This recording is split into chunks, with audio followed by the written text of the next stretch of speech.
to order, and I welcome all members to the meeting here. Can I just remind anyone in the public gallery that mobile phones must be turned off. Mobile tablet devices can, however, be used through a Wi-Fi connection, and all devices should be muted. There's no recordings or photographs to be taken. And can I just remind members about the protocols regarding the use of electronic devices? You could switch all mobile devices to airplane mode and activate the Wi-Fi connection.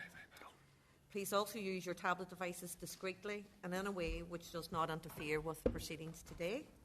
And finally, I would like to remind members of your responsibility to declare any interest in any of the items under discussion today. So just to begin, does any members have any interest to declare in relation to today's items? Yeah, just that I'm a member of the NILGOS pension scheme. Okay, thank you. Kelly? And the same, yeah.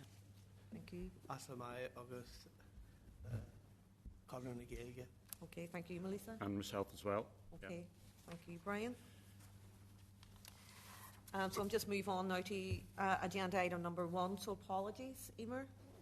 Colin Gildernew and Andy Allen. Okay, thank you. I'm just moving on now to item number 2, chairperson's business.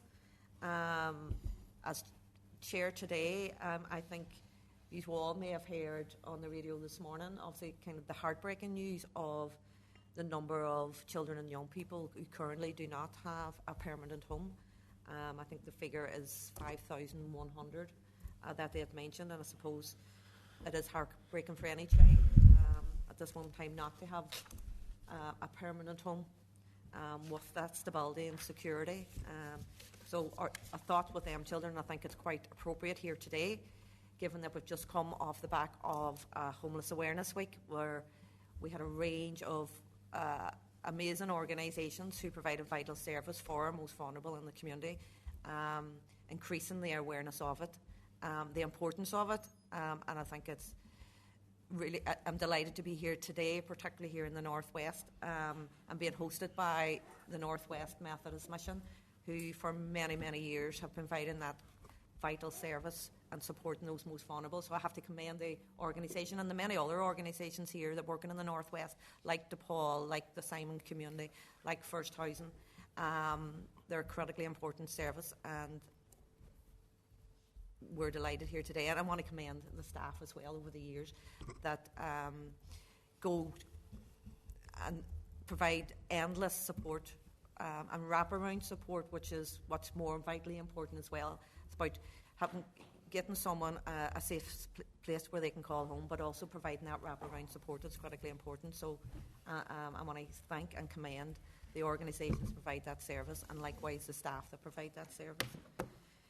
So we're just going to move, obviously, in relation to the normal protocol for a meeting taking place outside of Parliament buildings. It is for the committee to agree a press release, and this is at page 3 in your tabled pack. So I just want members just to review to see if they are content with the press release. Yes. Yeah. Great. Okay, thank you. And obviously, likewise, with regards to being here today in the North West Methodist Mission, based here in Derry, Londonderry, it's great to be here, and hopefully we're going to hear, all of us are going to hear about the essential work being taken on the ground by both the North West Methodist Mission and First Housing. Members, as you are aware, the committee agreed not to move its motion on the welfare supplementary payments on Monday. This was in light of the announcement by the Minister on Thursday past. As a result of the decision not to move the motion, I need to advise you that from a procedural perspective, we have a committee decision which has not been actioned.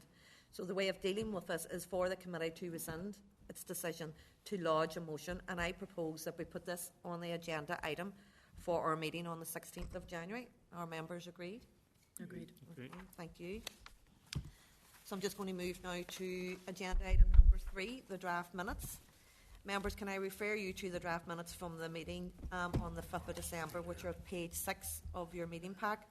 Are members content to agree the minutes the 5th of December as drafted? It's just a wee tiny thing that I had sent through apologies. It says no apologies were received. Yeah, we noticed that. We've rectified it in the formal copy. Sorry, yeah. Okay, thank you, Sean. So I'll move on now to agenda item number 4, matters arising.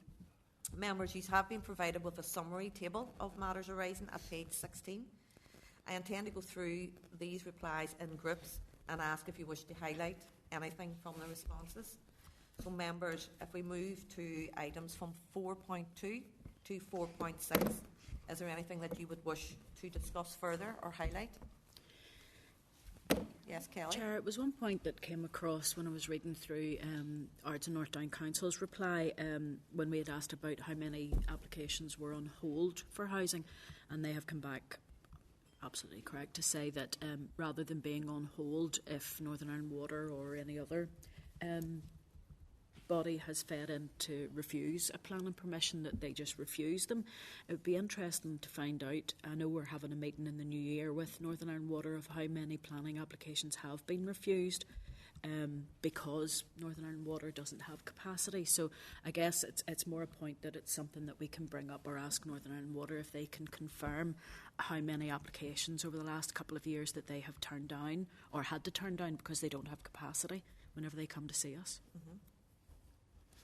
And again, just under the item referred to the Irish language and that, it's just again our disappointment and frustration at the slow pace of all of this. And I'd like maybe others to come forward to give evidence to the committee, just maybe in relation to what it is that's delaying much of that work that's been carried out there at the minute. Lisa? And I'm going to move just to Daniel, and then I'll move to Brian. Daniel? Yeah, just in relation to the ministerial announcement of the 1,000 new jobs being hampered by the recruitment process, it can't keep pace with the level of staff leaving. I think we need to express concern in relation to that and see what the department are actually doing to ensure that there's a process that is fit for purpose to resolve the problems that we have in terms of the employment gap, the vacancies, because this is an issue that is now hampering, according to the last evidence session anyway, every level of work within the department. So I think it is important that we keep our eyes firmly on this to ensure that the processes are fit for purpose and are actually going to help resolve some of the problems that are there, because at the minute, you know, it looks like it's going to get worse. I think I would agree there, because if the attrition rate is higher than the recruitment rate, that is going to get worse, and it would be, I think, I would be keen to find out why the attrition rate is so high, what is the reasons behind that, and get a breakdown to get just more detail on the level of attrition rate and the reasons. So committee did send a letter after last week, and we've asked for the attrition rate, whether exit interviews are taking place, and their succession planning, and their ongoing recruitment plans.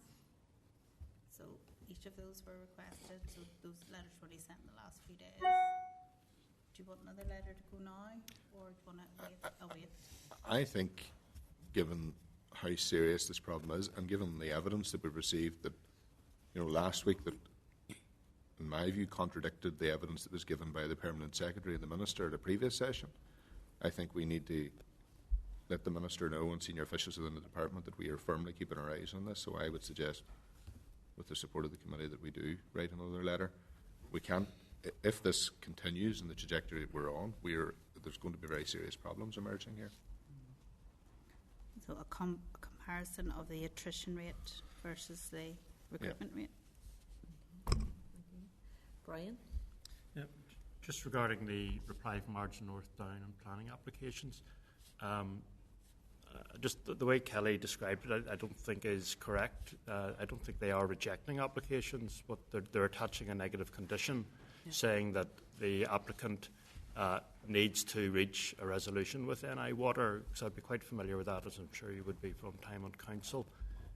So I don't think it's correct to say they're rejecting. They're effectively giving approval subject to the applicant reaching an agreement with NI Water.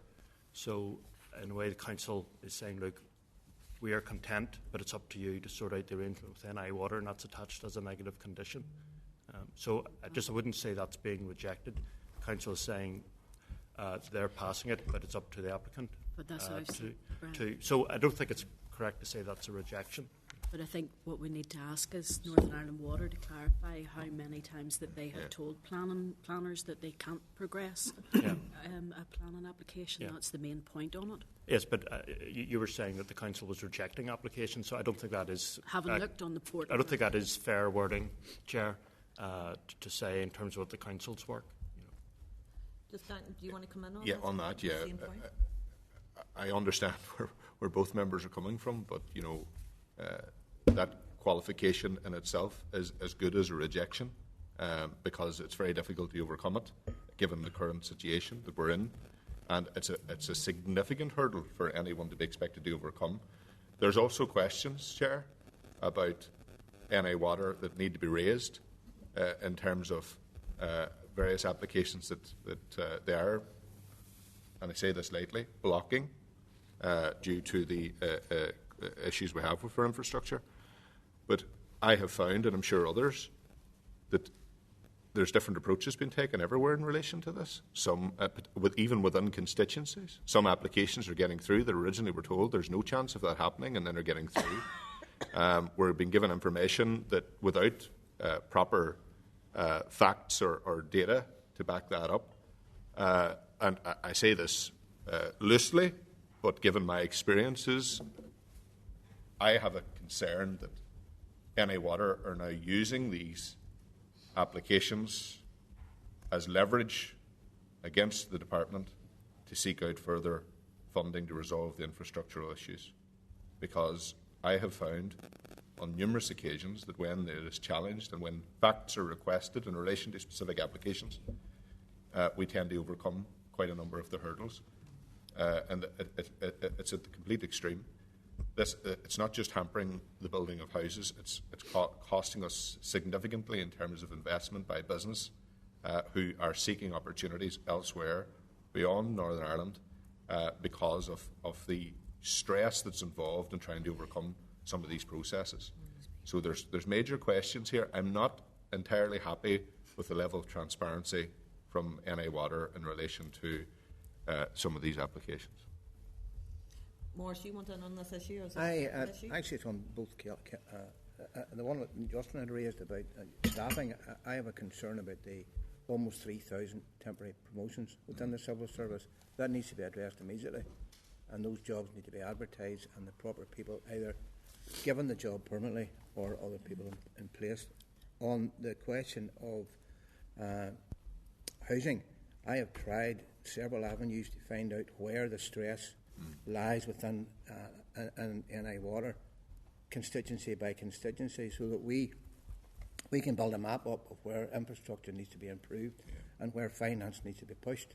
This blanket catch-all phrase that we don't have the money, it doesn't work with me. We need to know where they don't have the money, where the infrastructure is poor. For instance, down the road in Limavady, you can't build a house in Limavady because there's no wastewater or anything.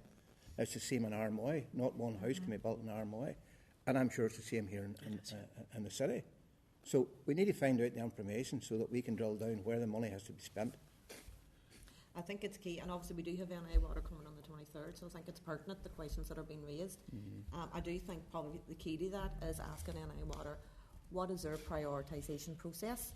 Because I'm conscious, and I'm sure we're all conscious of conditions, yes, on application forms, but there's always a delay, a pushback on existing, particularly here in the city, of housing application forms for major social housing developments.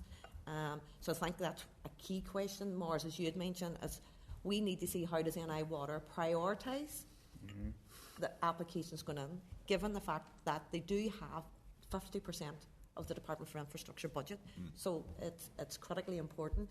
So it would be pertinent to ask these questions to make NI Water aware of the key areas that we want to look at in their presentation and the key answers. So forward the range of areas and issues and questions that we've discussed here today to NI Water, so they're fully aware of the key areas that we want answers from when they present on the 23rd. And beyond the technical questions, this is actually an equality issue because we don't actually know which constituencies have sufficient infrastructure So in various parts of Northern Ireland, there may be projects and housing developments, maybe Belfast, that are going ahead without any hurdle or issue. Maybe I said not that they are. I'm using it as a loose example. Sadly not. Compared to the likes of West Tyrone or Derry or East Derry, so basically, what is the state of the infrastructure within constituencies on a comparative level, so that we know where that money needs to be targeted to ensure that nowhere in particular has been left behind. Yeah. And just to touch on the temporary promotions thing, Chair, Morris raises an important point. It is entirely unjustifiable, it is unfair, and it is not going down well within the Department of Communities, or indeed any other that is affected by these temporary promotions. Anyone that is in post for a period exceeding, I think, 4 years is technically a permanent post. So how on earth can someone be in a temporary post for 9 or 10 years or longer in some instances, according to a Freedom of Information request that we've received? This is ridiculous. It's like a skip the queue sort of a process. We don't know if there's proper processes being put in place. Is it, I know Jimmy is a good fella, we'll give him a job. We need to get to the bottom of what is going on here, because I do know from information that I'm continuing to receive, and I'm sure other MLAs as well, it is creating a very bad taste in the mouth of people within departments that have worked hard, that are being prevented from going through the process or opportunity to access those opportunities that they duly should be entitled to go through. So there's a big issue here, and there should not be temporary promotions in place, particularly around the length that we're seeing. 9 years, I think I read yesterday again. So there's very serious problems that need to be dealt with there.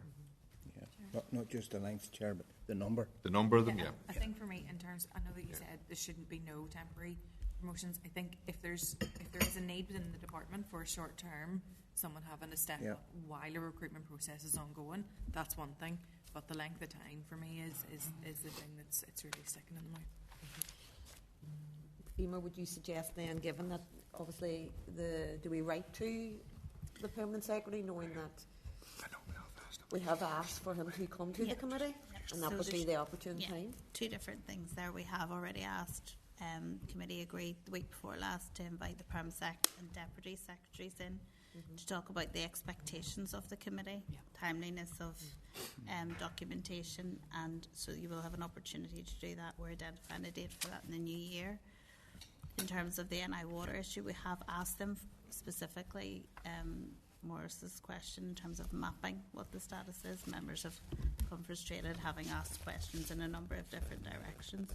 So we can go back to them and add to that today's items in terms of their presentation on the 23rd of January. And can I just make a suggestion? I know members can access it freely, but just for the sake of public record, would it be possible to receive a transcript from Hansard of the evidence session that the Permanent Secretary provided to this committee in relation to these questions that were raised a number of months ago?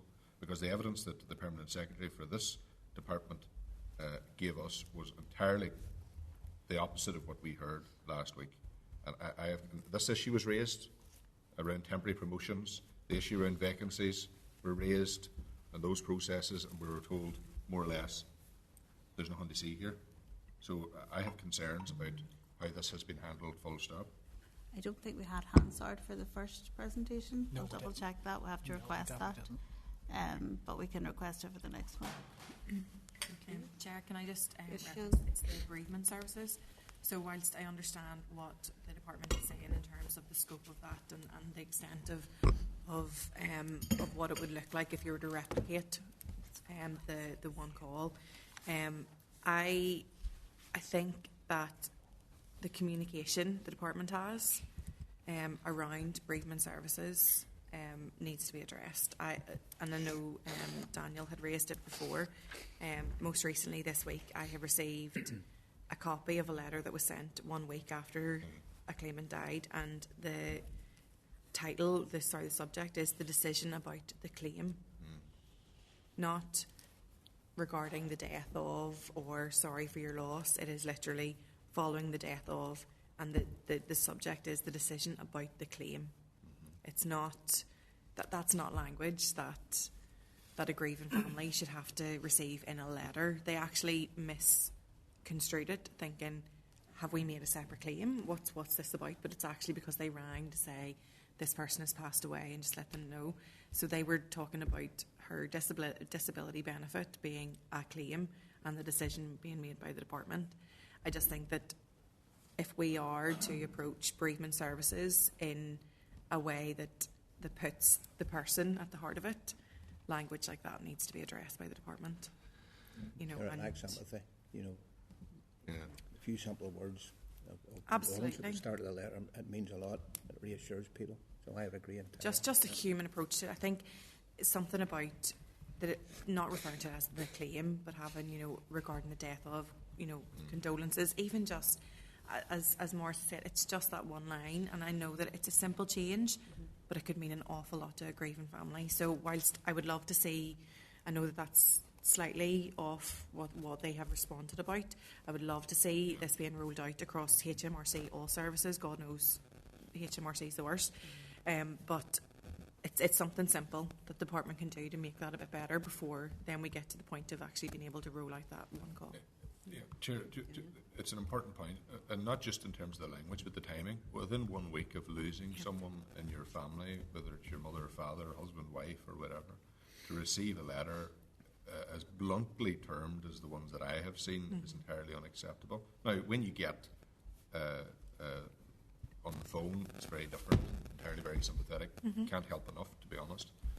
But the letter actually spooks people into panic at a time when their focus should be on grieving and trying to support their families. And we're seeing more and more of this.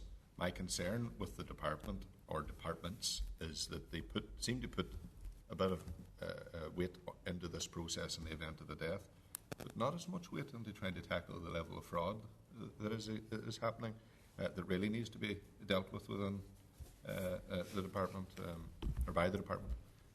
I just think that in those very sensitive moments, the department are just on the wrong end of the stick. Okay, thank you.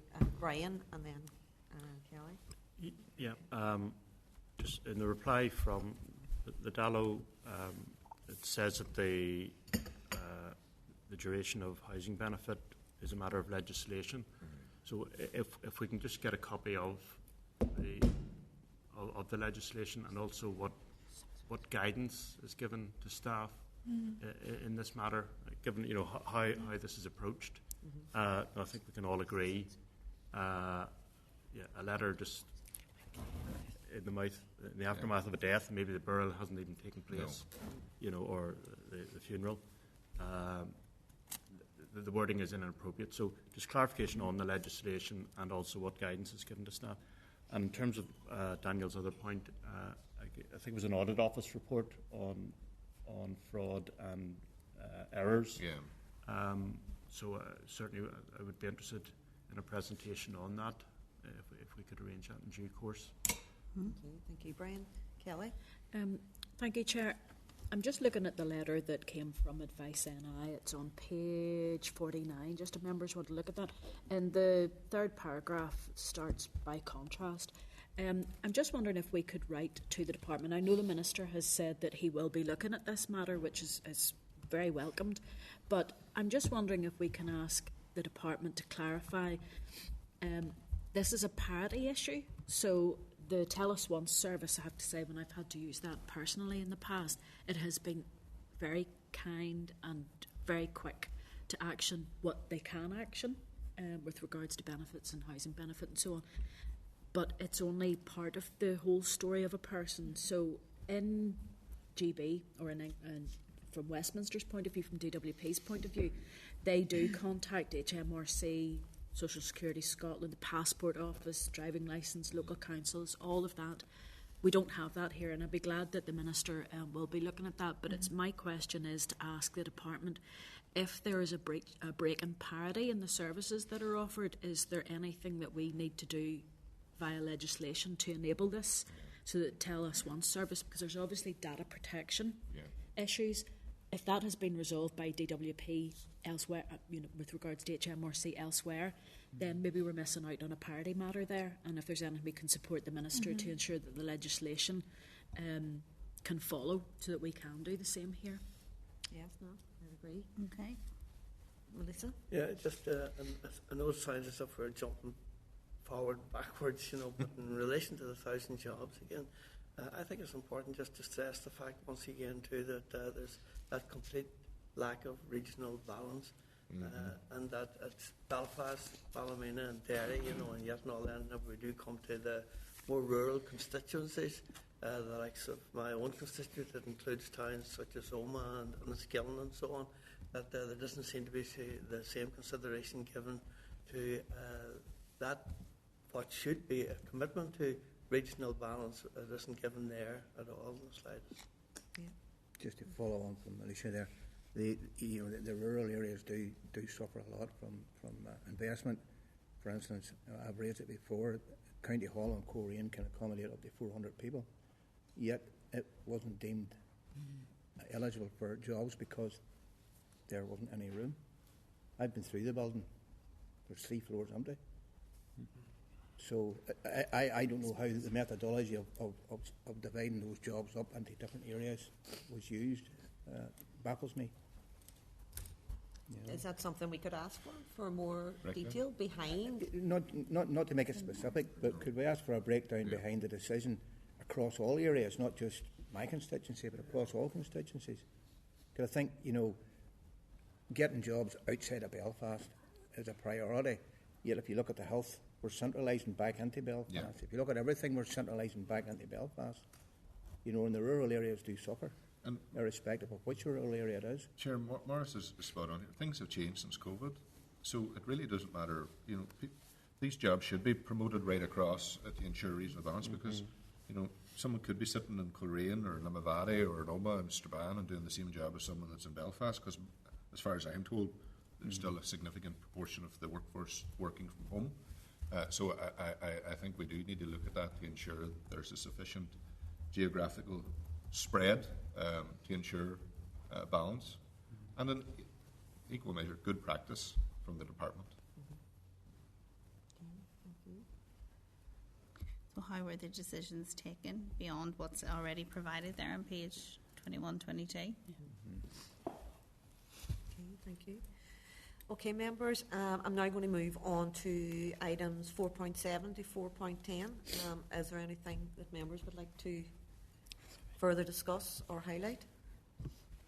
Lisa has mentioned. Well, I've already mentioned the Irish language, yeah. The language and that as well. So. Chair, sorry, can it go to my computer's just not letting me 4.9, in. disability, was it? No, sorry, the 4.8, the financial provisions bill. Yeah. There's a matter there that does cause me some concern, and I don't particularly understand what the letter means on this. So on page 56 it says it's expected that the bill will provide for registered housing associations to disclose information to the housing executive, to enable the housing executive to inquire into individual cases and in turn provide a report to the housing association. It seems quite a lot of red tape here with regards to a matter as difficult as domestic abuse. And I'm just wondering if we could ask the department, when they're considering the financial provisions bill, and we are talking about making sure that public money is protected, is to make sure that the amount of red tape is reduced as far as possible, so that there are no delays in the investigations and report making. It just seems a bit like a housing association knows what's going on, puts it to the housing executive, they come back with a report. In the meantime, we've got someone who's either been accused of tenancy fraud or there could be a domestic abuse issue there. I'm just worried that there seems to be a lot of to and froing. I just don't understand about the mechanisms and the red tape on this. If we could just get further clarification of what's being considered with the amount of paperwork and red tape involved in this, it would be handy to know. There is an issue about data sharing between the housing executive and existing housing associations and the police, for instance, which I would like to see resolved. I think if anybody's registered with data protection, the Information Commissioner's Office, then they're all legally bound to protect information, and certainly it should only be the use of information when it's required. You know, if there's a domestic abuse issue and a housing association has brought that forward, then that would be, I would say, a legal reason to share some information or ask questions. But I just would like to know if this bill will ensure that there is a reduction in red tape and that the processes are as streamlined as possible? Because this all has costs attached to it. Yeah. We also need time frames for 4.8, 4.9. These things just drift on. And, the best mechanism for accountability is attaching time frames to these things. Because we just hear the same thing over and over and over again.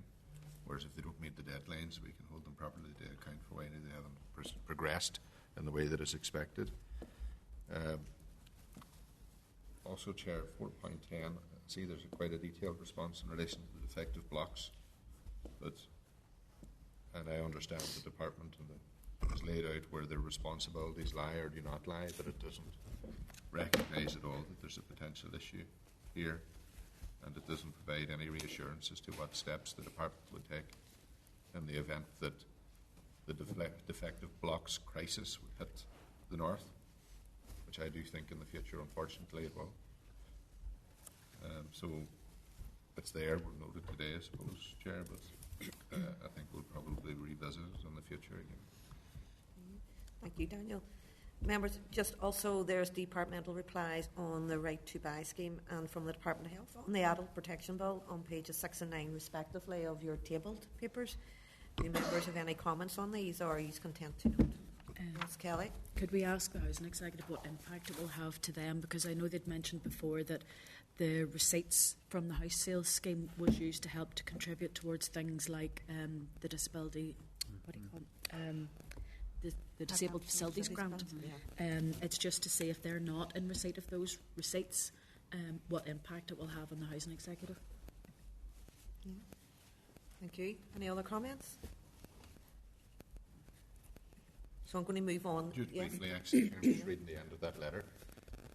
The department is loosely suggesting that there isn't the potential for a wide-scale issue in relation to these defective blocks, but have not done anything at all to investigate as to whether that is or is not the case. And this committee very clearly stated our concerns and our understanding as to why we don't see a more clearer picture as to the scale of this, because of the various implications and consequences for homeowners that may be affected. So I think really we should probably go back to that letter and ask, what is the department proactively doing to measure the scale or potential scale of this? Because simply saying we've had 6 homes reported, social homes reported, a few others, that's not acceptable. We've explained at this committee last week, and I'm sure officials were listening in, the reasons as to why any reasonable person that is living week to week would not come forward if there's nothing there to support them in the event that there is defective blocks on their homes. So this is a cop-out by the department, and unfortunately I do think it will come back to bite them in the future. There is a problem here, and we need to find a mechanism to support people to come forward that may be affected, but not just to come forward, but there needs to be something in place. They're just basically saying it's not really their responsibility, and they don't believe that it's a wide-scale problem. In my opinion, that's entirely naive for anybody to think that that's the case. These blocks did not stop at the Lifford Bridge.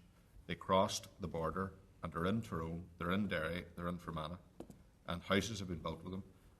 Public buildings, I've no doubt, have been built with them, and infrastructure generally has been built with them, and this is going to emerge in the future. And unfortunately, similarly to the government in Dublin, they're going to be caught with their eyes closed and hands over their ears.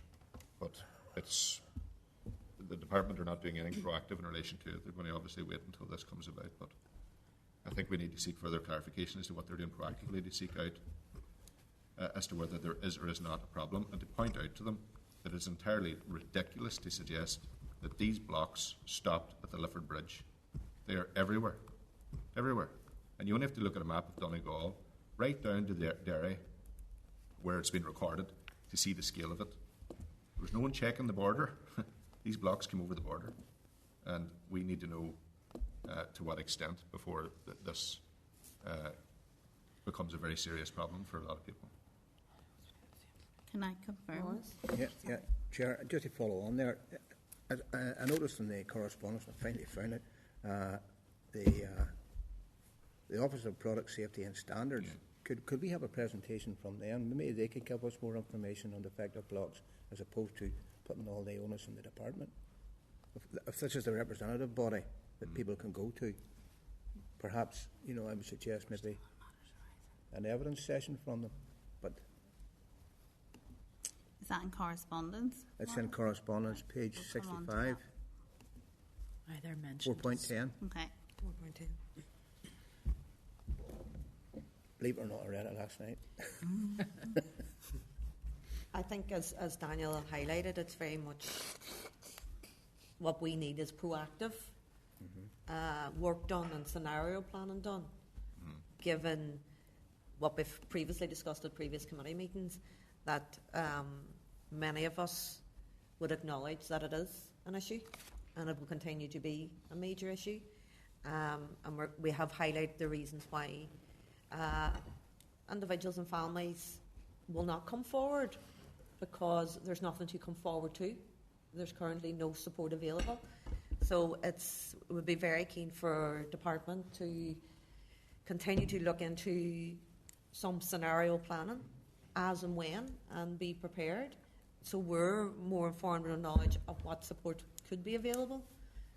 So it's urging the department to not sit back and obviously monitor and wait, but have some proactive scenario planning and informing us of that work that they're doing. So I think I would be likewise keen for the department to look further rather than sit back and wait. And equally, Chair, given what has happened in the South, the government in Dublin and officials there have spent a huge amount of time and resources in looking at this particular issue. It wouldn't be unreasonable to ask if the government in Dublin has any indication or projection as to the number of these defective materials that have come across the border. You know, every single day, people are buying things on both sides of the border, and it doesn't exist. So it just stands to reason that on one side of the river, and if you're standing in Strabane, you look across the river, all of the houses that are affected on the other side, there's definitely going to be some on the Strabane, Castledare, Derry area. So we need to be, realistic about it. But I think I would be surprised if officials in Dublin didn't have any indication whatsoever as to the potential impact on the north, particularly in border constituencies. And it may be worth exploring to write to the relevant department. It's probably the Office of Public Works. Yeah. They have it down here as the housing agency. Yeah, well, the housing, yeah. Department of Housing. Yeah. Can I just clarify then, there's a further letter to go back, specifically asking what proactive work is being undertaken by the Department for Communities to understand the size and scale of the problem and the number of people affected, to include any scenario planning. And ask, have they had any engagements with the officials in the south? Yeah, any engagement with officials in the south, and then separately this committee to ask the government in Dublin, given the work they've already undertaken, is there any evidence of blocks having been used across NI? Yeah. Effective, everything? blocks or materials, yeah. Okay, thank you. I'm sorry for hampering on about this issue, but I just fear that the future is going to be. But again, I mean, through the chair, Yes, I mean, we're told, I think it says 6 social homes and 1 private property is all they're aware of. So again, we must urge people to come forward. I know you say people are reluctant to, but if the scale of the problem, currently it seems to be a very low scale in Northern Ireland. So, and I know what you're saying is you think it must be there, but there needs to be evidence. People do need to come forward. And we're told in those cases remedial action was possible. Yeah, but on this we have to be also, and I appreciate that, Brian, but we have to be realistic about the time frames of which this was happening. In Northern Ireland, we have not been building social homes to a large scale, particularly during the period of which mica and other defective materials were becoming an issue in the south and the other side of the border. So I'm not surprised that such a minimal level of social homes have been impacted, because in truth, a lot of our housing stock is old. We haven't been building new stock, and certainly around that time frame weren't building a significant number of social homes at all. So that is why this is an issue actually that will affect private homeowners more, and that is why we're not hearing about it, because the implication of them coming forward is so significant to their financial situation that it would put them in dire straits, to be honest with you. It would really affect every aspect of their lives, and we've heard those reports. Militia said at the last committee, as I did when we discussed this, we have spoken with people that know this is in their homes that are terrified to come forward. And they haven't spoken to the council either? No, because once it's registered, so if you imagine, if we put this, and I'll just be short, Chair, if you put this in a situation, Brian, God forbid, if it was your house and it was in Strabane or Castlederrig, and you knew it was in your home and you're living week to week and you're just about paying your mortgage, and this is in your home's worthless. It's worth nothing. Going forward, the Derry and Strabane District Council, to simply register your name, does nothing for you. It actually adds to your problem. It adds to your problem because your house is no longer insurable. There's major problems for your financial situation, and you're stuck. Okay. So the implication of it is so serious, and we need to be very conscious as to the reason why people aren't coming forward at the minute. There is no redress scheme here, and by the looks of things won't be for, well, until this becomes a widespread issue publicly. I suppose, and one of the other key barriers is it's £7,000 that you need to spend to get clarity and get confirmation whether you do have defective blocks, which is another key barrier for individuals to move forward, to try and gather £7,000 to confirm otherwise. It's £7,000 for the inspection? Yes, to get clarity and see confirmation that you do have defective blocks. Kelly, you were looking in? Yeah, I was just going to say, while the housing executive haven't been building, our housing associations have been. I think we could write to the Northern Ireland, because it's already mentioned in that report that there were 6 houses of one housing association, but we could write to Northern Ireland Federation for Housing Associations to ask if they've done a survey, or their members have done a survey of all of their properties and they're content that everything's okay. Because, you know, the department has more interest, obviously, in those social homes that it's invested in over the years. So it's just, we could check it that way as well. Yeah. I think check everywhere. Okay, are you content to move on then to... Chair, just yes, briefly, Brian? just further to the Commissioner for Older People, I'm not sure if we have it in writing, but I think it's under TEO, just to ask for an update on the recruitment of the replacement Commissioner. I mean, it was advertised, I think, in July, so I don't know if an outcome is known or a time scale for that. Just, I think Eddie Lynch's is his last day today or this week. He was on that radio this morning, confirming that, and there is no confirmation of the new Commissioner at this moment in time, so yes. I think I know it's under TEO, but I think obviously it overlaps a lot with our work, older people, our responsibilities, so if we ask for an update in writing. Yep, that's fine. So I'm going to move on now to agenda item 5, correspondence. So members, the correspondence memo is at page 70, and at page 12 of your tabled papers is a tabled correspondence memo. So do members have any comments on any item of correspondence, or are they content to agree the suggested next steps as outlined in the memos? Kelly? Thank you, Chair. 5.7, the Peace Summit Partnership. Do you know what would be really useful? I know that they've offered to come and meet the committee, but it would be really, really helpful, because there's bound to be a lot of really positive work being taken across the department on peace-building measures. And it would be, can we ask the department then, given that it is the Department for Communities, if they could give us an outline of the proactive measures that are being taken across the department on peace-building? Because they're going to have it. I am sure they're going to have it in the community and voluntary sector. They're going to have it with housing and the shared housing programmes, and actually building support for the community through support and development. But it'd be really good to see that, because I think that there are some people out there who think peace is done, but actually this department in particular, does a lot of work on peace building. It would be lovely to have a report from them just outlining in each of the different divisions what's happening. I have another one at 5.11, but do you want me to go into that? No, move on. It's on the tabled papers, the homelessness, or the homeless sector's budget. I agree with everything they say, but could we write to the department to ask them if consideration for the increase in the national insurance levels as being taken into consideration when considering the budgets for next year, because from April, the organisations that we very much depend upon for that frontline work with homeless people, they will be hit with the national insurance increases. If that's counted as part of their existing level of budget, then it means the frontline services are going to be reduced at a time that we cannot afford for that to happen in a housing crisis. So it's just to see if the department is factoring in an increase to budget to cover those additional costs. I know I raised that at the last asked, week's committee meeting to write in. Right. So I For the wasn't community involved for the community involved sector, yeah. Yeah, that would be. That's just the been homeless sent. It's away. And the No, homeless thank court. you. So that's Already away. dealt with. Thank you. No problem. Just briefly, Chair, Daniel?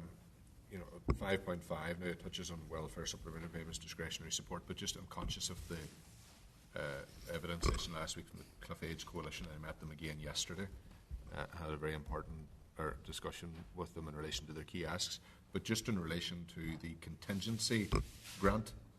They asked for the name to be changed. I think we have agreed to write to the department in relation, or did we take an action on it? Yeah. They have changed it. Could we get a breakdown of the level of grant aid compared to the Loan. loan? So we agreed that last week Did we? as well, That's okay. and It's that just has just clarifying. gone. Yeah, that's grand. Thank you. Similar, I was going for the 5.17 on the table pack, which was the press release about the welfare mitigation payments. I'm just wondering, so obviously recess starts next week. That report was due, the report into the welfare mitigations was due to be with us by, I think, whilst it's the 31st of March, the Minister had said 31st of December. I'm just wondering, do we have any timeline of when we will be receiving that, but also when will we be receiving the legislation that will be put in place, the regulations that will be put in place for that welfare mitigation scheme to be extended then for the next 3 years? Because I think it will be useful to see the report before we see the regulations. But if we haven't received the report by now, will that just be coming through via email regardless of recess? That would be just useful to get a wee bit of a... As well. We followed that up last week. Okay. We asked for Great. when we're going to get the regulations Apologies, sorry. and the report. Thanks. Chair, Yes, sorry, Maurice? just to break in again, but it's on the shared housing. Could we have a map of the shared housing where it has been successful, if we can have a breakdown of where the shared housing is actually taking place and the outcomes from shared housing, rather than just have a bland piece of paper here telling us in a line shared housing. Yeah. Something we can get our teeth into and have a look at it, Yeah. please. Yes. Just to come in on that, Morris, absolutely. We've had 10 years of shared housing and it's coming to an end now, and we know it's been moved into the housing executive out of the department. There's massive amount of learning that has happened from the community development side of shared housing, and I would love to see that mainstreamed because it would give investment into every community, and it's a very proactive way of supporting and that peace building measure. It's not. I think that the level of shared housing is still stuck at 200 houses a year, and there's an awful lot would like into that, but it's being turned down because they've already fulfilled the 200 houses. Yeah. Yeah, thank you, Morris. Chair, I know I've taken up a lot, but there's a lot of pressing issues that are raising today. Just in relation to the on page 78, it gives a breakdown of working days that were lost as a result of various reasons. Almost 400,000 working days lost, so in total 384,278, which amounted to salary costs of 56.1 million. Quite significant, as you know. And I'm looking specifically at DFI, and the absence rate seems to be higher there than any other department. I think it's important to ask the reason for that. And there appears to be no rationale for the designations industrial and non-industrial. And maybe, Clerk, is there any significance, Chair, around those terms? What is the significance of those two terms, industrial and non-industrial? I'm not entirely clear. And the other point that I would make, which is of issue, is at Table 6 on page 82. The reasoning for sickness, 41%. Anxiety, stress, depression, and other psychiatric illnesses. Whereas fracture or injury only equates to 8.8%. That's an incredible disparity. There's a problem here. Why have we got such significant levels within our civil service of people going off sick with anxiety, stress, depression, and other psychiatric illnesses? And I'm wondering, has there been any particular investigation into those numbers and the reasoning, and why those reasons are so prevalent, you know. And what are they doing to improve the figures, basically? Because that's huge. I think in particular, as you highlighted, it's the industrial, Yeah. where it's just out of sync with anyone else working in the housing sector, and it is critically important. And seeking clarity, as do I, particularly those working within the civil service from an industrial level. But then likewise, it is quite alarming, to be honest, the scale and level of the number of staff due to being off, due to anxiety, stress, etc. So I would certainly like to see further detailed information of what proactive support and engagement the departments, all departments, are providing to support there could be a pattern, Chair, as to why we're having such huge attrition rates. You know, and why we're struggling really to retain staff within our civil service. If we're looking at the overall percentage of reason for sickness, 41% to be, you know, anxiety, stress, depression, and over. And then, you know, the only thing that comes close to that is colds, coughs, flus, which is a seasonal thing, which all of us get struck by. So I think there is a really serious human resource issue in how we're looking after probably our civil service employees, and that I think there's a problem somewhere here, and I can't put my finger on it. We're having serious issues with retention. We're having big issues with recruitment. And then when you look and drill into the figures of the people that are actually working with our civil service, 41%, which is of those that are taken off sick, are down to anxiety, stress, depression, etc. There's something wrong with that. Just to come in on Daniel's point there, could we ask, maybe, keep me right on this, I may be thinking the wrong way, could we write to the Committee for Health and ask them, are they looking at the levels of sickness in the civil service or workforce where it has highlighted mental health issues? Yeah. To see what health is doing proactively to deal with that, because this cross-department. It's not for communities to provide the solution for this, but it's highlighted, and we know it's causing pressure within our Department for Communities to deliver services. Just to ask the Committee for Health, are they looking at that? I'm not sure if they are, and it's not for us really to question the Minister for Health because we wouldn't have the details, but if they have looked at it, it'd be interesting to see if they have any findings on that or any reports. Yeah, that's fine. Chair, just a point on working from home, and I'll not be popular for saying this, but if too many people are working from home, they lost social interaction and they lost communication with their colleagues, and that alone can bring on depression and anxiety. So maybe we need to look more into why we have so many people working from home. I'll give you an example. If I asked a bricklayer to build me a wall, I'll ask him for a price for a week's work. He'll give me 3. And I'll ask him why. He'll say, because I work from home 2 days a week. You know, if you expand this mentality and methodology out into every other sphere of work in Northern Ireland, it'll not work. So in the civil service, something needs to be drilled down into why we have so many people who want to work at home. And I know there are childcare issues. I know there are other issues. But surely the vast majority of people who are working from home don't have those issues. Something we need to drill down into, because that alone can bring on depression and anxiety. So I think the solution to drill into that in terms of the level is asking for a comparative over the last number of years, maybe, in terms of that sickness level. Yeah, that would be useful. Has it got worse since COVID, maybe? I don't know, but it's just there's something not right about those figures. Can I clarify? So we're sending that question about comparative back to the Department for Finance? Yes. From whence this came, yeah. Okay. Thank you. Just one other that I would just like to raise. It's just in relation to 5.8, the reply on the anti-poverty strategy. And obviously we do appreciate that the committee did receive a presentation in November, but I think it's going to be really critically important that we seek a further update in the new year on the progress made.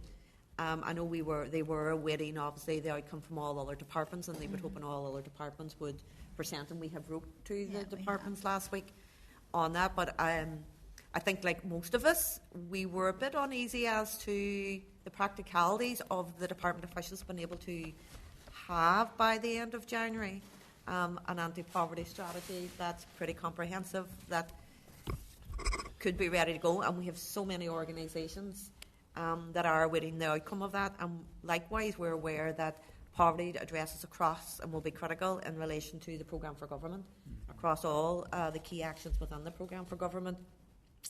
So, and likewise, and as Daniel, you had mentioned, Cliff Age Coalition, where we did have a presentation, and particularly regarding the welfare mitigations and their key 3 asks around the 5-week wait, the 2-child limit, and the local housing allowance. So they're all key critical areas. So I would just try to reiterate that the department would be very keen in the new year to seek updates from the department, whether that's a presentation or a written report on where we're at, and the expectation that there will be delivery of an anti-poverty strategy by the end of January. If that's okay. All right. Thank you, everyone. So I'm going to move on now to agenda item 6, SL1, the Emergency Fuel Payment Regulations, NI, and that's on page 330. So the proposed regulations will provide for a one-off £100 payment to those pensioners that lost out on the winter fuel payment after the recent announcement by the UK Government. Do members have any comments, or are they content for the Department to proceed to make the rule? Agreed. Agreed. Okay, thank you. Agenda item 7, which is SL1, the Social Security Miscellaneous Amendments Regulations NI 2024, which is on page 337. The purpose of this proposed rule is to make a range of miscellaneous amendments to NI Social Security legislation to align with legislation being progressed by DWP in respect of the rest of the UK, in line with the principle of parity under sections 87 and 88 of the NI Act 1998. Do members have any comments, or are they content for the Department to proceed to make the rule? Content. Content. Thank you. I'm going to just move on now to agenda item number 8, which is the SL1 Housing Benefit and Universal Credit Costs, Executive Determinations, Modification, Regulations NI, and that's on page 347. This proposed statutory rule provides for local housing allowance rates in 2025-26 to be retained at the same cash levels as applied at April 2024 for the 24-25 year. Do members have any comments, or are they content for the Department to proceed to make the rule? Kelly? To be honest, we've no other choice on this one but to pass it.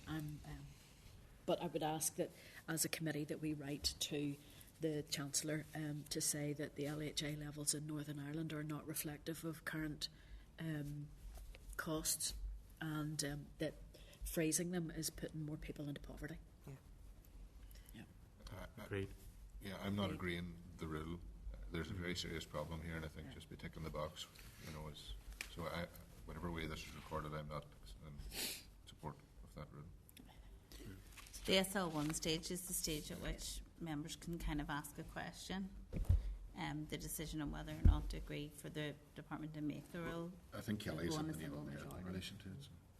The problem is LHA set at Westminster. Yeah, it's just it's keeping people in poverty. Did you want it recorded that you're not content? Yeah. I suppose just to note as well, as you say, it's parity. We don't have much, but we are discontent in relation to, once again, freezing the local housing allowance.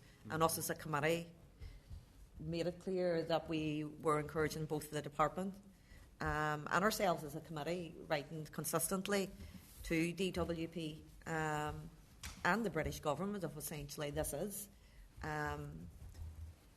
putting people at the verge of homelessness, and particularly in the private rented sector, given the difference and how critically important, obviously, then the discretionary housing support is available to support people to remain in their tenancies. We're all aware of the high level of rental within the private rental sector across all our constituencies. So, although content where we don't have content to move the rule because we've no other choice, it's highlighting, and I think I would agree with Kelly, it's critically important that we write, and we continue to write to the British government on this, where it's an absolute disgrace that they are freezing the local housing allowance once again. There's that, but also wholly welcome new build social housing as well, but the rents in the new social housing developments that I have seen are on par with some of the rents that are being charged by the private sector. You know, there's compared to a housing executive anyway, so there's new developments in my constituency, and it's 135.15 a week for a two-bedroom house, which I believe is very high. The rental entitlement of that individual will nowhere near cover that for a single man or woman, and it is leaving them in arrears with the housing associations as well, because they have to make a conscious choice as to whether they eat and heat their homes as well. So I just think it is entirely unrealistic. We talk about lifting people out of poverty, but these rules are constantly driving people further into it and actually worsening the situation, because rents and the cost of living year on year is going up, but yet all these things are standing still, and we have a situation where people's mental health and well-being is affected as a result of the stress by not being able to afford to live day to day, let alone week to week. So I just think it's unrealistic whatsoever, and it's worsening the situation, to be honest, by not recognising there's a very serious problem here. Thank you. So, can I just, it was just about the discretionary housing payment scheme. I might have seen it, but I just can't put my finger on the thing. So it's 6.5 million.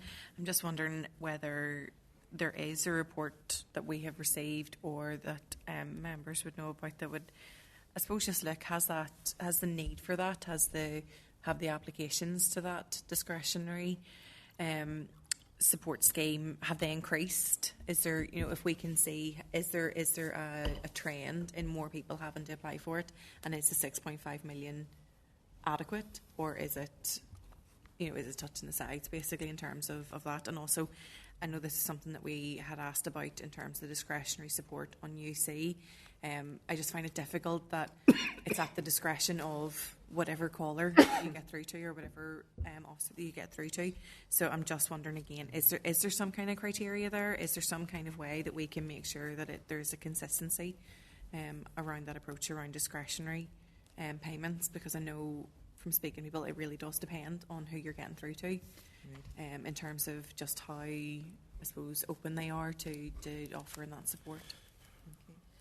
So it would be useful then to get a kind of an update of where we're at regarding the numbers or the trends over the last few years, and likewise where the budget's at.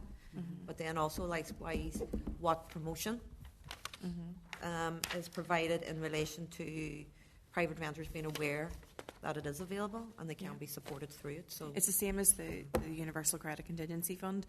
If someone is engaged and they have the ability to research and to look for that further support, they'll find it. But if you are someone who is already maxed out on your capacity, and they're normally the people who need the support most, to be honest, the ability to find something and to seek out that discretionary support can be very, very difficult.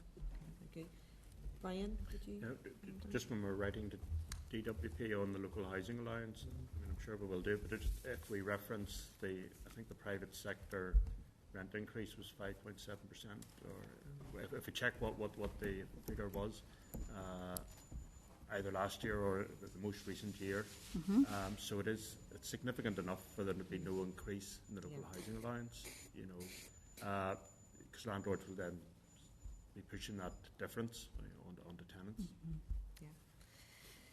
So I'm just going to ask again then, are members content for the department to proceed to make the rule? Yeah.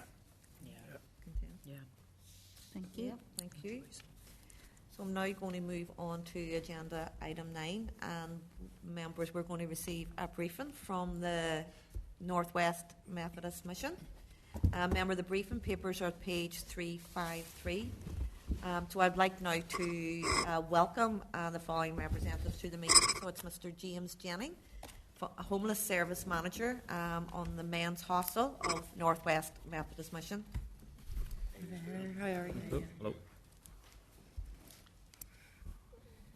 So thank you, James, and we really appreciate you taking time out to come along today to the Communities Committee. So I'm going to invite you, James, just to make a brief opening statement, and then we can move, if you're happy enough, to members for questions, if that's okay. No problem.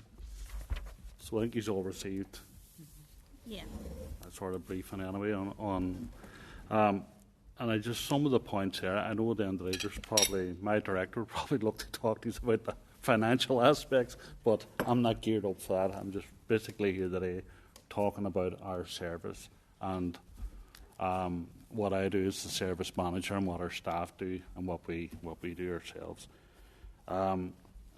We have a unique resettlement service. I think the service itself, I think it's over 91 years. I'm there 23 years. The service itself was in Crawford Square 5 and 6, which was just actually a building as a house. And then in 2003, we moved up to our purpose build, where we have now 47 units.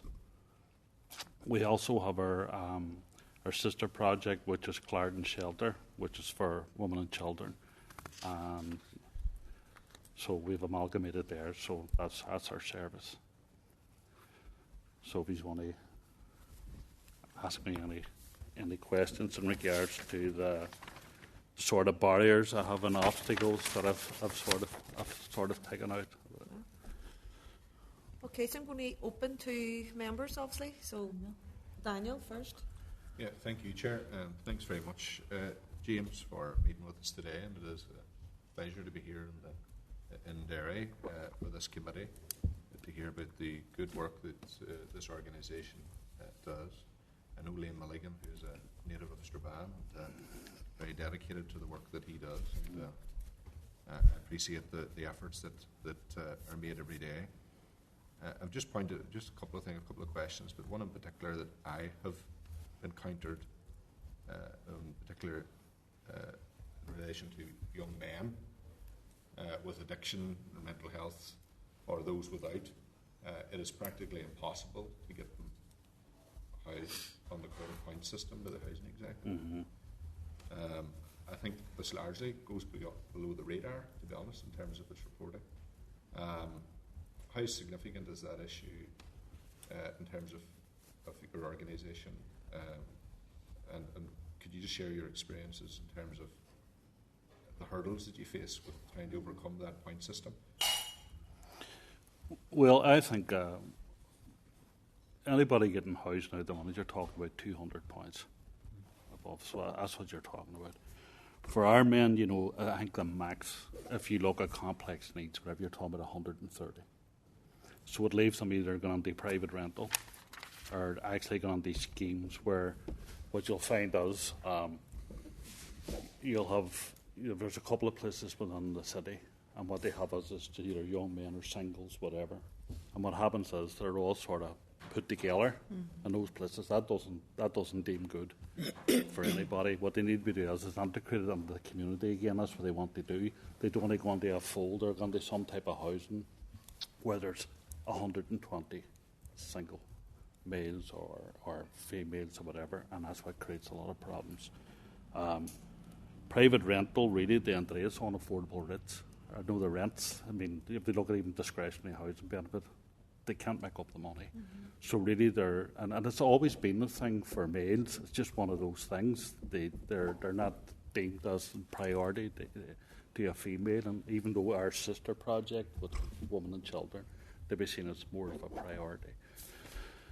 But for men, especially for single males, and that's who we deal with, I mean, the complexities over the years have changed. The demographics have changed. We have younger people coming through the services. We have younger people coming on now with mental health and addictions, and we talked there about dual diagnosis, which is the big thing. Mm-hmm. We don't have anything in place for dual diagnosis. What we have is two parallel services that runs alongside one another, but they're not combined. So it's very hard for somebody to actually to either go to a mental health service and then go to the addiction service, and it's vice versa. And it's very hard to get them to actually to concentrate and go to either one. So that's always been an issue. And basically, I think from COVID in 2020, we were assigned a homeless nurse. That's been a godsend, to be quite honest with you, because what happened is it's like another lead on the primary care, where we couldn't access it, where she could. And at the moment, what we have is we have a nurse, we have a podiatrist, and we have a support worker who's also a paramedic. So we really rely on their services. And as you know yourself, we're first responders to most things. The mental health crisis, we're first responders. To everything, we're first responders. So the pressures, because I hear you talking earlier on about pressures within certain services, the same too within the homeless service. We're under tremendous pressure in regard to dealing with these issues. But what we have is support workers or team leaders, whatever, but they're not deemed as being it's a different. Sometimes we look at what we do here, and we look at what the Western Trust does, and sometimes I think there's an overlap. And we're actually doing it. You know what I mean? We're left to do it, and we're holding that responsibility. That responsibility causes stress and causes strain too within the service. And I suppose one of the things too we could lead on to too is like we have people who are very complex needs. Not all homeless people have addictions, or we know that. But if they do attend A&E, and especially with addiction, people can't sit in A&E for 14 hours if they have withdrawals. Number one, they can't get anything for withdrawals unless they're admitted. They won't be admitted until they're seen. So we have frustrations. The other thing is we have the public there, sometimes children, wouldn't have seen some of these scenes. It shouldn't be. And the other thing is too, it's about those people attending. I mean, it's a wee bit of discretion in regards to those attending. And what you'll find out is that somebody kicks off an A&E and gives the nurses, the doctors about abuse or something. The next day, know nothing about it. But number one, it's they have to live with that. What I've been trying to talk about for years, I'm talking to some academics too, is the other thing is we need a separate triage in the like our hospital for dealing with mental health and with people attending with addictions. If I had young children, I don't want my young children going to A&E and witnessing some of the scenes that's happening. And I think a lot of that there could be reduced by either having a separate triage and people trained. The nursing staff are not trained to be dealing with some of those issues. I talked to someone the other day in regards to mental health, a mental health nurse, and they were talking about maybe looking at doing the triage back in the clinics instead of using the triage in A&E in regards to when I'm talking somebody presenting with mental health, you know. But when you have the two together, then that's what the issues, that's the problem. And what do you, and thank you for that insight. You've reflected experiences that have been shared with us for quite some time. The emergency department at Milligan is a living nightmare for staff and for patients and for vulnerable people and for children. I don't believe it's an adequate space that is there to meet the needs of people that are in crisis largely. And I equally, just to point out, the triaging system is an absolute disgrace, that any vulnerable individual that is struggling with mental health or vulnerabilities are expected to sit in those conditions for hours and hours, sometimes days, to be blunt about it. It's unacceptable. Just recent reports have said that homeless people have been going to the emergency department to seek refuge for the night. Have you had any reports of that happening in this city? Not through our service. Okay. You know, that's. And the final point, Chair, is just in terms of the work that you do is absolutely important, and like most community and voluntary organisations, you're the pillars that are keeping our society standing up and supporting the most vulnerable. Without such, we would have a very serious problem. Where do you get the majority of your funding required to maintain this important service? And approximately how much does it take to keep your operations going? And is that funding sustainable? Well, the funding's supporting people, you know, and we have part funding from the trust, but that's the only funding we have. We don't get funding from nowhere else. You know. Is it significant enough to cover the challenges that you're facing? Well, I probably have somebody here today who could probably give you that answer, but for me, I know if I'm talking to the director, talking to Eileen, whatever, there's always going to be challenges within the financial side of things, you know.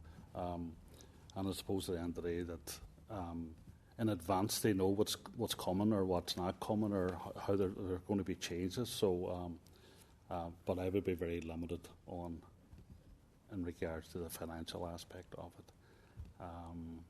Well, the final point, just Chair, final question I have for you, James, and I appreciate your patience and for being so honest with us, is Daniel, can I just stop you? Maybe if you're happy enough, Liam, I could invite you to the table with James just on the issue of finance, because I know that's finance is critically important to sustain these vital services. So thank you, Liam. Thank you, Chair, for the opportunity. Just to answer on, I think in recent years the sector's been more positively recognised in terms of contribution, but there's a commitment, I know, from the executive to address sustainability and the finances, but the sector is significantly underfunded, and it's living year to year. We need a 3-year contract agreements. We need proper inflationary uplifts. We're facing in the region of between £60,000 and £70,000 deficit next year.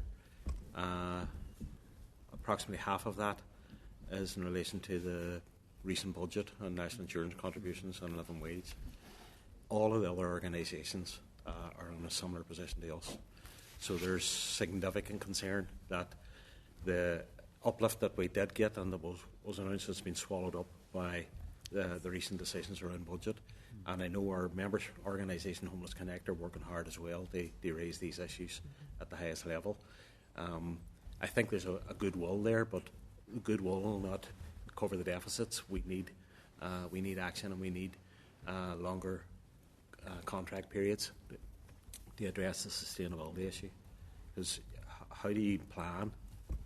You know, in some of the projects where it's the homeless prevention budget, for example, staff are continually going on to protective notice, that type of thing. That's just unacceptable. And we seek to be an employer of choice and a responsible employer, but in some cases your hands are tied because of the way the sector's funded. So hopefully that answers some of your questions. I'm glad the Chair invited you, Liam. I was explaining when you were in the room earlier, you're a Strabane native and very dedicated to this work, so we appreciate your efforts as well. That does provide a good insight, and it's a sad reality actually, because demand for your services is increasing, so too is your cost, but the funding's not there. You're left in a situation where it's just mass uncertainty as to where you're going to get the money to keep the service going from. And in the current climate, that impacts morale. And when you look at the labour market, you know, the figures is almost full employment, so people can vote with their feet. And you know, if we can provide the best terms and conditions and welfare, then they'll go elsewhere, and then you struggle then. And this is the first year we've really struggled with. We've been probably recruiting practically every month this year to maintain posts, and that's the worst we've seen it. So the remainder, the rest of the sector's in the same position. Thank you. Thanks, Chair. Thank you, Liam. If you're willing to sit on. Yeah, Liam, happy to do that. If there's any other questions, that's yeah, good. Thank okay, you. Thank you. Kelly? Thank you, James and Liam. Can I start off by saying thank you for the work that you do? I think it's important that voices from government are in recognition, and thankfully during Homeless Awareness Week we had a unanimous decision in the Assembly, you know, to support people who are homeless and the organisations that work with them. Earlier in our meeting today, we heard about the amount of mental health pressures in the civil service and their level of sick leave. the committee has previously heard from frontline workers, and you're right in your paper when you say it's a vocation. These are people who are committed to the work that they do. If they weren't, they would be gone. And I know about the recruitment issues, but I had asked the department if they had built in mental health support provision for training and help for frontline workers. The department said, well, it's up to the organisation when they get their money how they spend it. Because of the reduction in budgets and the pressures that you're under, do you find that that sort of support for the frontline workers, for yourselves, is having to be taken back, or can you still provide that emotional and mental health support because of the work that these guys are doing and what they see and what they go home with in their heads? Yeah. Well, I don't think we've any choice. I mean, we don't have a choice one way or the other.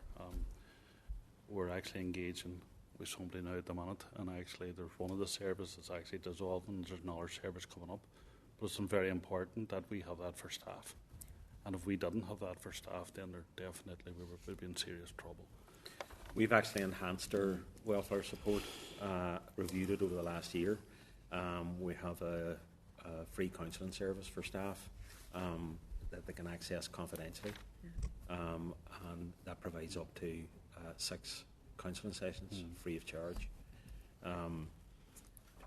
We'll be notified of numbers accessing. We don't know who, nor would the nature of the access be disclosed, but we encourage all staff to avail of it if required.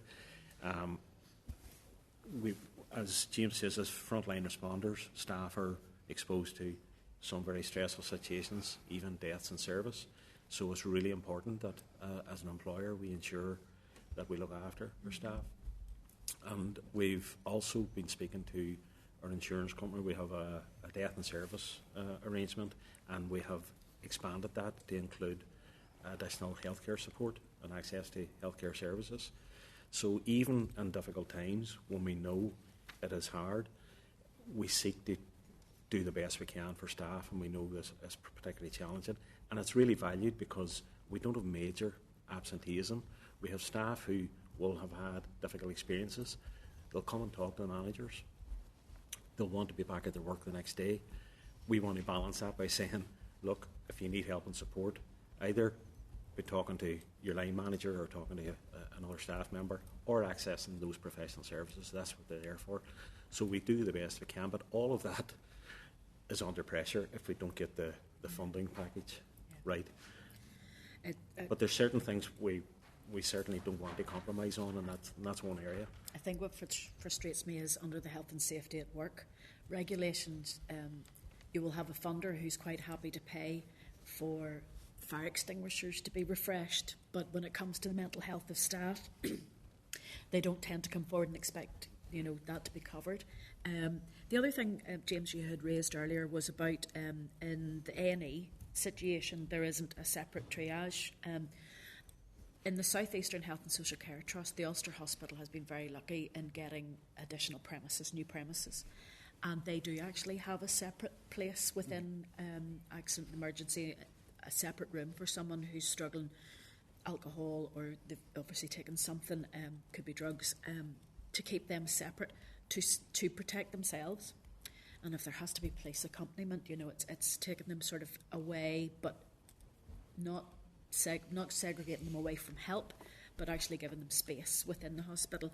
I haven't heard an outcome to see how that's working, but I was just wondering, have you had any talks with the Western Health, about how they're potentially going to consider changing their ways, given the experience that you guys have?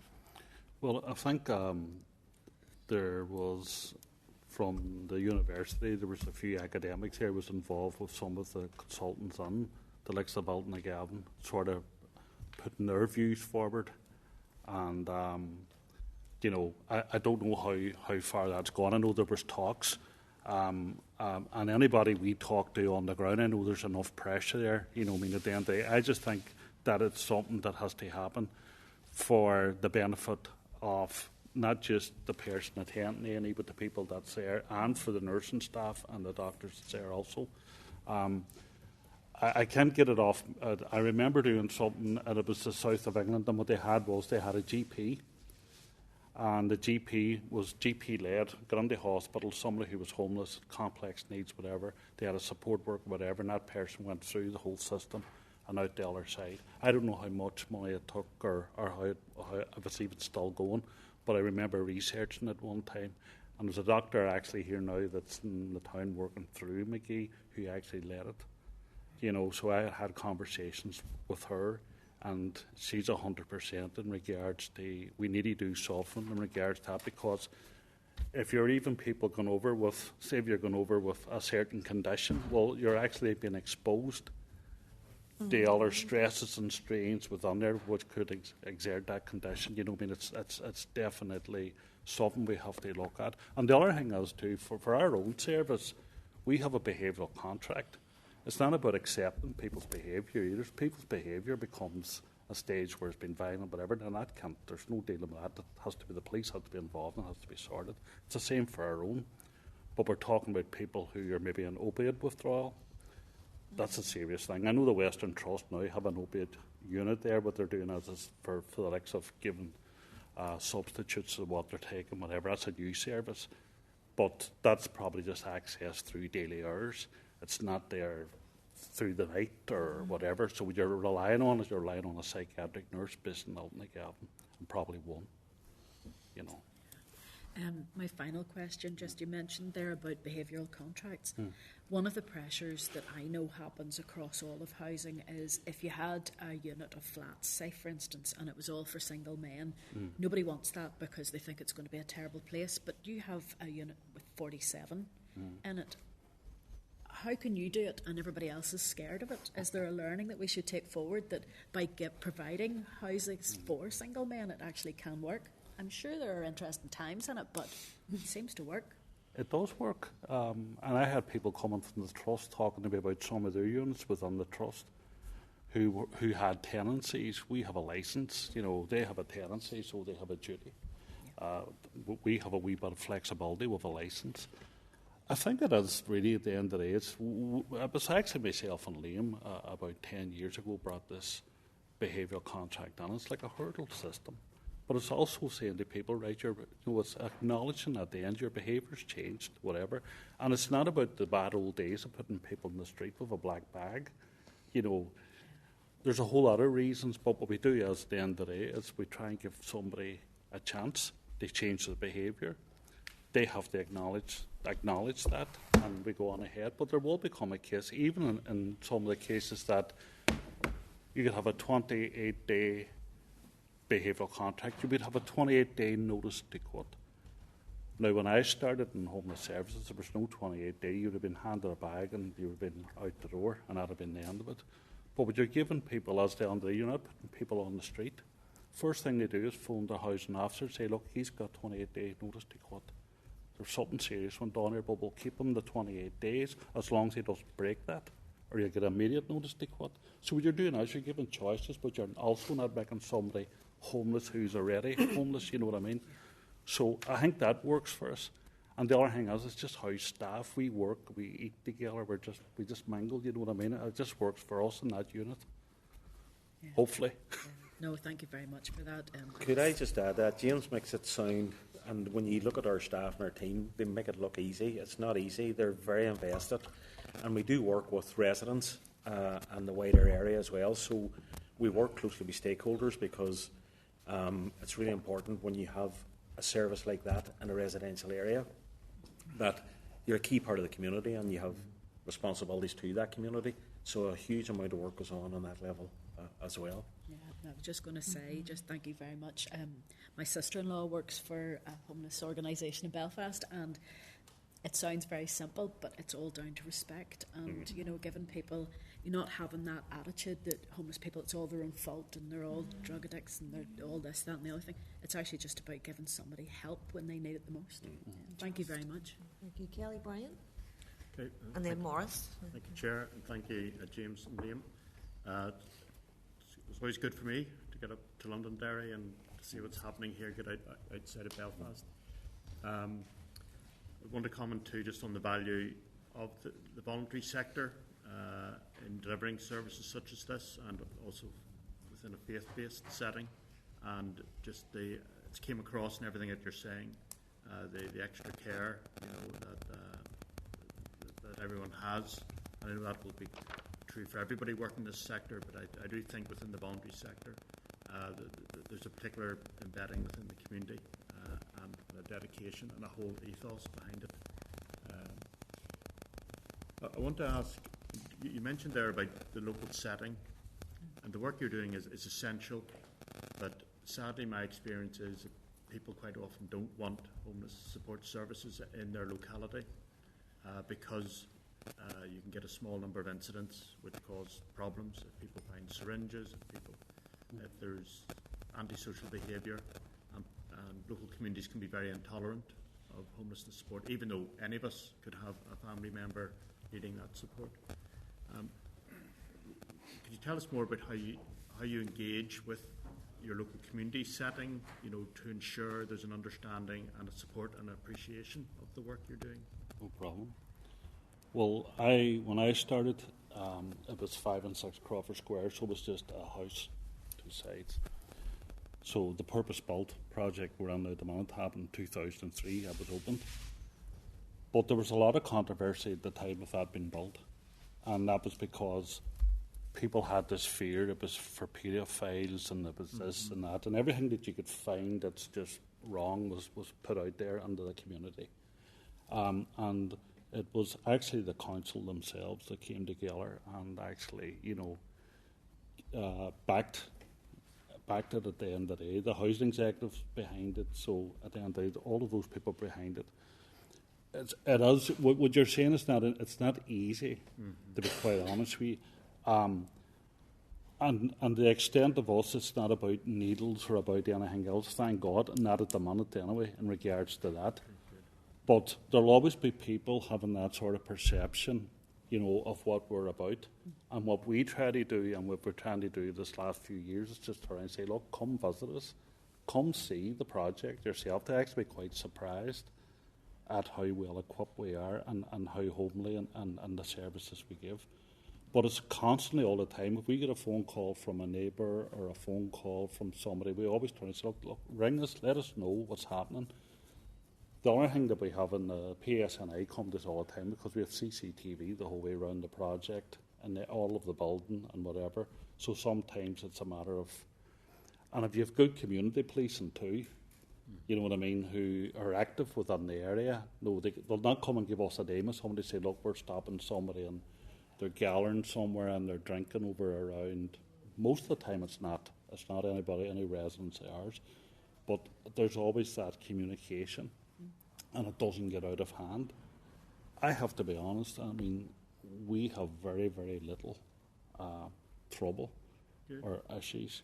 We did have a bar next to us one time, but that's closed, and that caused significant issues. And I think it was so easy to blame the hostel, but CCTV proved that to be totally indifferent. In fact, the Residents Association were going to council the lobby in relation to the licensed premises, and invited us to come and support them. So it is about communication, it is about promoting good relations where we can. It's about putting your hand up and saying, look, yeah, if you had a problem and it's emanating from our service, we'll do everything we can to resolve it. And it seems to work. We were also at a neighbourhood partnership meeting where the police were at, and again, there was the misconception about antisocial behaviour being on the rise, and the PSNI were able to say, well, we have the information of what's happening there, and it's not coming from that service. So you have an evidence base when you work like that as well, which really reassures people, particularly local residents and stakeholders in that community. So, but that takes work, and we invest in it, and James and his team invest very heavily in it. Good. No, I'm sure it's important also that you're attending when there's wider community meetings and opportunities to be at the table, so rumours don't spread, like wildfire. But no, it sounds like you put the effort into that, and you're very open to local people coming in and seeing what's happening. A couple more questions, Chair, if that's okay. Can you explain a wee bit more about your model? It's temporary placement, so your desire is that people don't become long-term residents here. Is that correct? And when you talk about exiting the service, obviously, and there's a waiting list from reading the document for your place, for the accommodation here. Can you tell us more about the process and how long people can stay with you, and what happens afterwards? I suppose you have to let people go at some stage, but do you provide aftercare and so on, support afterwards for people? No problem. So the majority of our referrals go through the housing executive. In some extreme cases, we'll take a self-referral, but we'll also ask for information. You know what I mean? The most important thing is information sharing. Because one of the things you talked about earlier on about our building, whatever, our policy is we don't take Schedule 1s, so we don't take sex offenders. So that's known. And it's known by the police and the probation services, and it's known by the housing executive. So, number one, we have a criteria there, and if they meet that criteria, then they're asked to come for an interview. And if the interview is successful, then they're given a place. The housing executive is phoned, and there's contact between that, because everybody has a housing advisor, somebody's attached, and that process works. In regards to a length of time, I don't think there's probably around 2 years that supporting people have sort of said 2 years, support whatever. Do we have people sometimes over 2 years? Well, it depends on this point system. Somebody could be very near the points that they need. And what's the point of them is taking a private accommodation when they can get social housing? So sometimes that's a balance that we have to look at. But usually the turnaround now at the minute is actually is better than it was before, because people are having more options. People now at one time would look at private accommodation. It just depends where the private accommodation is or whatever. And they're willing to move on. After they move on, what we do is we give tenancy support. There's actually people still ringing us after 17 years. Right. You know what I mean? And you're still we still talk to them. We still give them a hamper, give them some food, or we give them something. They're just attached. That's it. There's no cut off. But that's the boundary sector. Well, there's no cut off. You know what I mean? We've people phoned us all the time, and they've left us. I mean, I can't even remember. Some of them know what they have to say. I know you, whatever. So we don't leave anybody. But that's crucial, because a lot of people that goes out there, and if they get into that whole situation where they're on their own, they're feeling lonely again, they're not going out within the community, whatever, then at the end of the day, they just need that wee bit of support. We have a drop-in centre, and it's open 3 days a week. It's in Carlisle Road, and it's underneath the church. And they go down there on a Monday, Wednesday and Friday, and then you have the resettlement team that operate that. So you have all of that, all those wee bits and pieces all make a difference, And the other thing is, it's an open door. The bottom line is, they know they can ring any time, and staff sometimes get phone calls in early hours in the morning, and somebody's just sitting having a cry to themselves because of too much drink or whatever. But that's it. It's just a listening ear. That's it, So it works.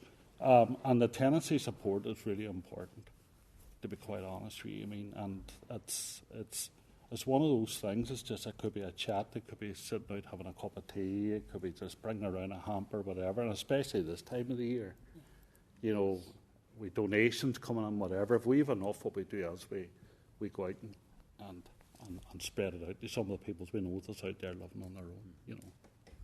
Very good. And just finally, in terms of, you refer people to other support services, can you say a bit about, does that include employability and training opportunities for people, helping them if they're not working to find a path to employment? Well, the resettlement team will look after that. If there's anything out there in regards to CSR cards or anything that they could use to get them to help them to be employed again, they do that. Whatever's available, they will use. And that's part of too of when we're actually doing some of our surveys. over the years. They get the other stakeholders or they give the our funders. I mean, that's one of the things on it, about what do you do in regards to employability. Do you refer them on to other schemes or whatever the rest of it? All that's all available. It's just whether they're empowered enough they take part in it. When that's what it does. It's just empowering people to just. But could you give some examples of people who you've been able to help them into employment or training schemes? Well, there's computers sometimes. Some people, it's all IT, really at the end of the day. A lot of it one time was like CSR. For you to work now as a labourer, work whatever, you need a CSR card to get on site. Forklift driving, stuff like that there. Anything like that there. And they're available, and they're still available. Some of those schemes rise and some of them fall, and another scheme comes in place. And whatever they have available to them, they will use, usually. And what's good as too for regards to networking, and that's through the trust, we would actually get a list of times of all this free training or all this, you know what I mean? So we take as much of that on board as we can and then distribute it then through the service users. Okay, no, thanks very much. I mean, your whole ethos comes across in your answers. So, okay, thank you. Thank you, Morris. Thank you very much, Chair, and thank you very much, James and Liam. Chair of the PAC, so I have to get Belfast for 2. So have I. I don't want to break any speed limits. And so is the Chair. I'll not worry about speed limits. Take a chance. I'll be honest with you. Morris, this is an open session. I know you're taking. Okay, thank you. Good seeing you, Dan.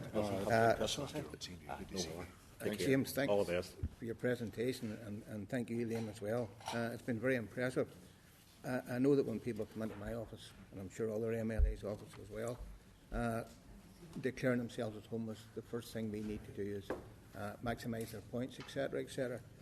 But in terms of your resettling team, if somebody is fortunate enough to be given private rental or social housing, there's, in my experience, sometimes can be a gap of 2 weeks before if they're on benefits, if their benefits can be sorted out, etc., etc. And that can leave them 2 weeks without finance, 2 weeks without being able to buy food, heating, etc., furniture for whatever they're at.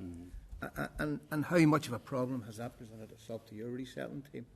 It is, and I can answer that question for you, Morris, because what happens is we used to get a starter pack from Homeless Connect. You've probably heard this before. So that starter pack is no longer available through Homeless Connect. What they do have now, housing associations can get a starter pack, but they have to pay for them. Yeah. Sometimes they pay for them in bulk. I think they're about £400 a piece. So the housing executive also have always had starter packs and still do, but that's not guaranteed. It depends if they have them supply or whatever. So to answer your question, somebody says to us, we've got a flat, right, and I have to sign for it on Monday. Well, as soon as they sign for that flat, housing benefits divert it straight away.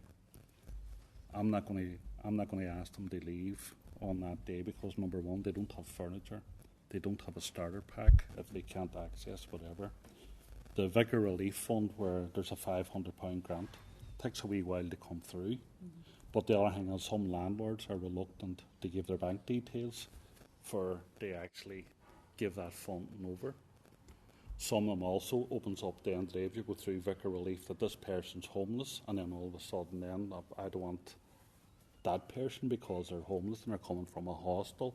So you've all those prejudice you're trying to deal with, But for us, what we do is if we have to take the hit in regards to housing benefit for a week or so, or for whatever times it takes for a week or whatever it is, we do that.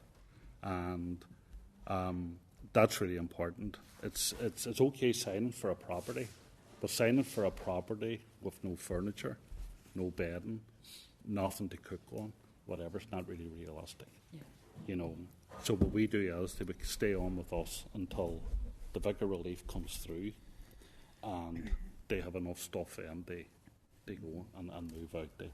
I seen us years ago buying blow-up mattresses, and that's what somebody went out and lay on a flat, they had nothing, So that's a conscious decision we made in regards to listen, okay, housing benefit we're not receiving now, whatever. But the bottom line it is, if somebody's to stay on a couple of days, do whatever, do we get them sorted out, whatever. We're not going to put their move in jeopardy.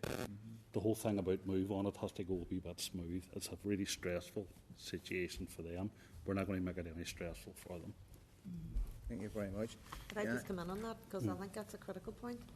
Because usually working at bottom line, we're here, obviously, key financial issues, Liam, as you had mentioned earlier, and every organisation's in a similar boat and grave concerns moving post-March. But that anomaly in relation to getting the signature, we've heard this before, and we've heard one's waiting weeks. And it's to the deficit of the homeless organisations who are already critically underfunded or under-resourced. So it is a key area that I think something needs to be done, whereby there's some kind of waiver or they remain with yourselves, although they can sign for tenancy. I think something needs to happen there, and we need maybe further discussion, maybe particularly write to the NI Federation of Housing Associations in particular, who probably would be the mainstay in those moving on, to see if something can be done. Because it affects our arrears. 100%. But because we take a person-centred approach, we're not at a critical time when we're about to achieve the outcome that we're looking for, jeopardise that for the value of some housing benefit. So that's how we manage it, but it's not ideal. But aside of that, or you say to the person, I'm sorry, we're losing housing benefit and we have a waiting list, so you need to go. It is about person-centric care, it's about the compassion and the ethos of the organisation, James and his team. We just wouldn't let that happen, Yeah.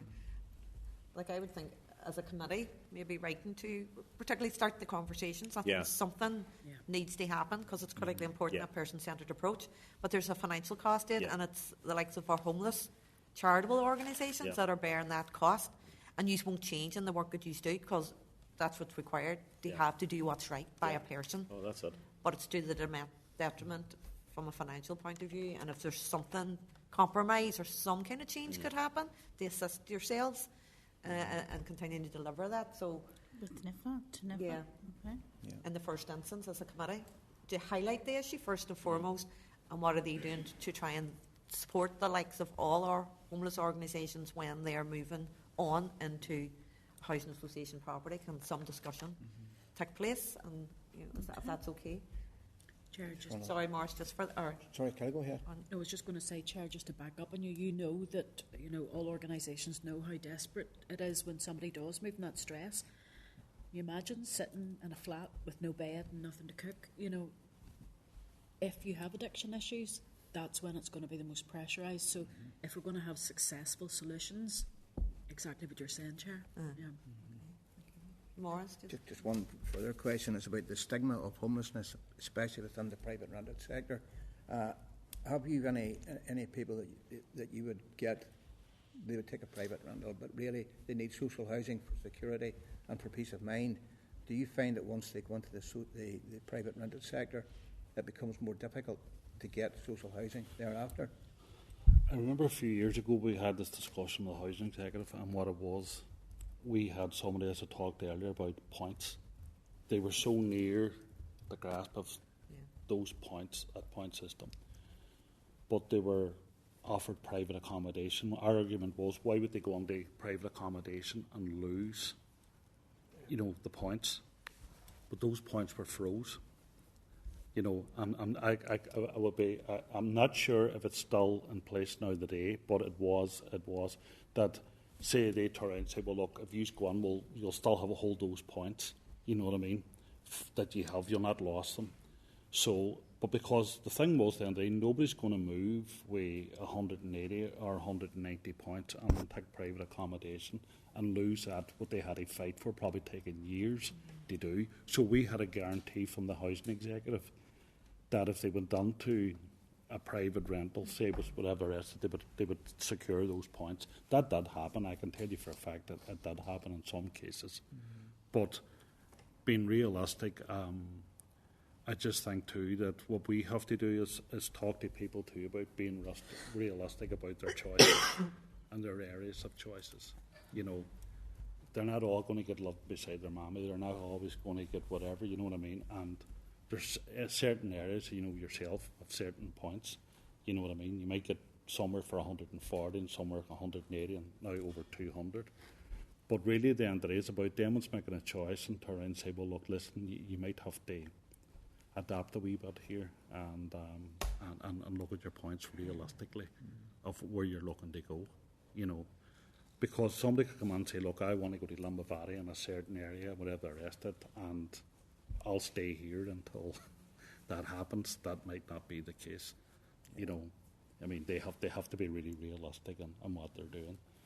And so sometimes what we could do for a certain area, saying they do have support in that area, I mean, that's for us to sort of talk to the housing executive and say, look, listen, there's no point offering that man somewhere there, excuse me, where has support needs, where has support is. These people can give this support in this area. That's where he's from. That's where he would need to be, you know, and that's what we do. We wouldn't dismiss it, you know.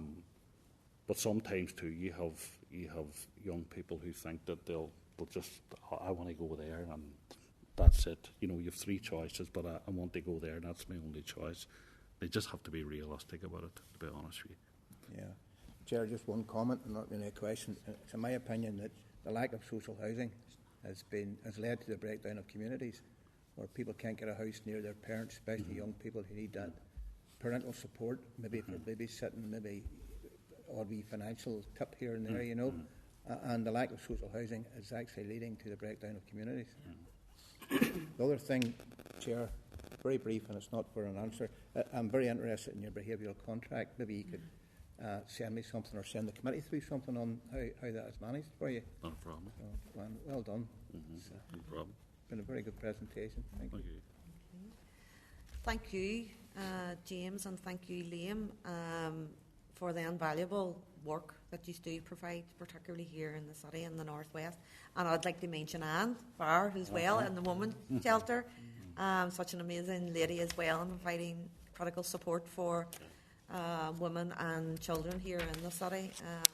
So just, obviously we know there's huge challenges faced, particularly here in the North West and in the city, in relation to the number of people that are currently in temporary and likewise non-standard accommodation.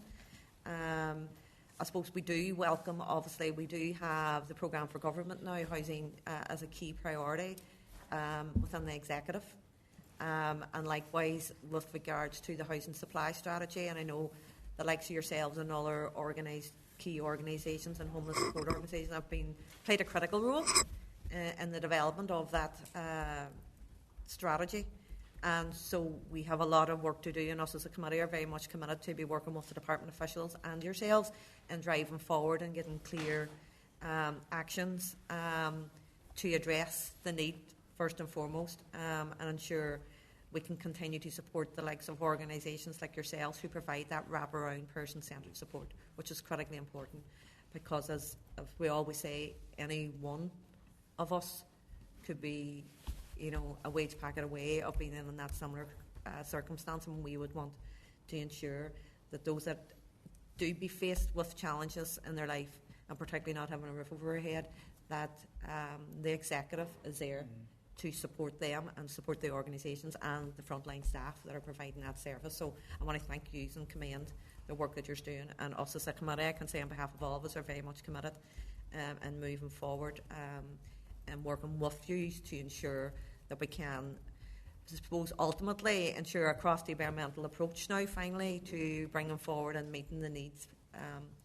of those most in need, and organisations like yourself to try to support and increase investment into your services. So once again, thank you very much, and really appreciate you taking time out of your schedule today. So I think other members probably want to find, were you looking in? I'm aware of the time. I wanted to ask very briefly, if that's okay, just a wee bit on the funding side. You mentioned supporting people, and there was an increase this year, and you're saying a lot of that will go with the employers' national insurance countries. In terms of a lot of that's probably your revenue funding, or do you get capital funding as well from the department, or do you, in terms of your physical, or do you seek other funding for that, or do you get some of that from the department, or do you have a partnership with a housing association? Well, we're in partnership with 2 housing associations for service delivery. There's no capital funding per se. Part of the housing benefit is meant to be address some of the capital spend on an ongoing basis, but that doesn't always happen. We did have the PIF funding at a time, which did, you applied if you had particular needs, say the upgrade. In our case, we upgraded some of our IT, CCTV, that type of stuff through the Provider Innovation Fund. But obviously that fund hasn't been available in a couple of years, so that helped towards some of the capital needs of the project. But that's something that we need to keep our eye on, because there can be drift there, and then it's really difficult to come back to a level that you need to come back to if you're not investing on a regular basis. So we do our best around the areas of capital we're responsible for, but equally we challenge our partners in the housing associations if we think it's a responsibility of theirs around the fabric of the building and so on. But we work in partnership to maintain a certain level of capital investment. Okay. Well, thank you. All right, Thank thanks, you. Chair. And if members okay, I'm going to take a 5-minute comfort break. Chair, can I apologise in advance? I'm going to head on to another meeting. So I take it you'll not be there. Going in Zoom. online. You're online. Not you. Okay. Okay, members, can I now refer to agenda item 10, and it is a briefing from First Housing Aid and Support Services. Members, you would have received a briefing paper, and it's on page 359 of your pack. So I would just like now to welcome the following representatives to the meeting: Eileen Best, who is Director of Services, and Adrian. Adrian, how do you pronounce your surname again? People pronounce it Kehoe, some people pronounce it Kehoe, so it doesn't really matter. Kehoe, who is the issue with this week, isn't it? So he is the project manager of First Housing Aid and Support Services. So you are very much welcome, and thank you very much, Eileen and Adrian, for taking time out to come to the committee today. Eileen, I'm going to invite you just to make a brief opening statement, and then we will move to questions then to committee members, if that's okay. All right. I work for First Housing. I'm the Director of Operations, and I've been there for 33 years. We're a charitable organisation that's set up in the North West, but we've expanded throughout Northern Ireland to provide services. We work within the strategies of the Housing Executive, the recent strategy and the strategies before. And we provide services that sort of help the Housing Executive to deliver the statutory functions that they're required to do under the homeless person strategy. And we know we provide a broad range of accommodation, and we've grown over the years from very humble beginnings. There was only 3 of us at the start, and now there's about 130 of us. Wow. So it's a big organisation, and most of the staff that are with us have been with us a long time. I know we've had problems with retention and recruitment, but a lot of the staff that are with us are very passionate about the work they do, and that's seen for the length of time that they've stayed with us. Adrian's here 20 years and I'm here 30 years, so we've 50 years experience between us. And we know that, and as you know yourselves, homelessness is much more than having a roof over your head. It's all about the things that come along with it, the trauma, the mental health, the poverty that you were addressing earlier on, about addictions. And we have developed services with our partners, and a broad range of partners, because we believe that collaboration is the key to moving forward, that no one agency can work on their own to address this problem of ending homelessness, that it takes us all to work together, and homelessness belongs to everyone. So that's where we're at the minute, Ciara, and if you have any questions, we're happy to answer them. Right, thank you. Eileen? I'm going to open the floor to Brian, because I know, Brian, you have to leave for another committee. Look, thanks very much, Adrian, Eileen, for your attendance today and for your presentation. So would to explain a bit more about your support services? You said you do have a range of accommodation, but are your clients not just those in your own accommodation, or is it also support for people who aren't in your accommodation? Yep. Yes, we have a floating support service, a huge floating support services that works within the community, and that's all about homeless prevention, getting to people before homelessness actually, happens, and dealing with the issues that they experience in the community. And part of that floating support service would include harm reduction, harm reduction worker that we do in collaboration with DePaul and the PHA. They're funded by the PHA, and that's basically to deal with people who have addictions in the community in rural areas in Strabane and in Limavady, because that can be a big problem too. I mean, the isolation, the loneliness, the mental health, the poverty, and there are not a lot of services in those areas, so that's a big, a big thing for that particular area. And the floating support service would go as far as Enniskillen, Omas, Strabane. It goes down, as I say, to Limavady and it works very closely in Derry. And this floating support service works with families and single people over 25, but we also have a big floating support service that works with young people, 16 to 21, young people that are coming out of care, young people that have been through our own supported accommodation and that would need support whenever they get housed and move on into the community. So that's a good service for that, because when people move out of our temporary accommodation, 4 weeks before they move, they're allocated a floating support worker who will travel with them and go out into the community and help them on their journey out of homelessness, help them settle in and help them at the beginning. If you've got that wee bit of help at the beginning and you get the things sorted out that you need sorted out, you're on a better trajectory to sustain your tenancy. Some of our projects we have is we specialise projects in different fields. One of the ones that I manage is the 16 and 25-year-olds, and what that is mainly for young people who've come through the care system. So we would pick them up from the age of 16, 17, where they've lost their place within a children's home, or the children's home can't cope with them, so they're passed on to us. So we would have them there, and we have two main projects at Dalesby, one called Francis Street and another one Jefferson Court. And again, the under 18 beds in these two places is 12 places, and they're never void. They're full 24/7 for the last. Francis Street opened on the 26th of May 2006, and it's a 9-bed unit, and it's never had an empty bed one night. It's all planned, and it's all. If I have a bed coming up, I'll have maybe 4 or 5 phone calls, and then within an hour of people looking to get on. That's the need for it.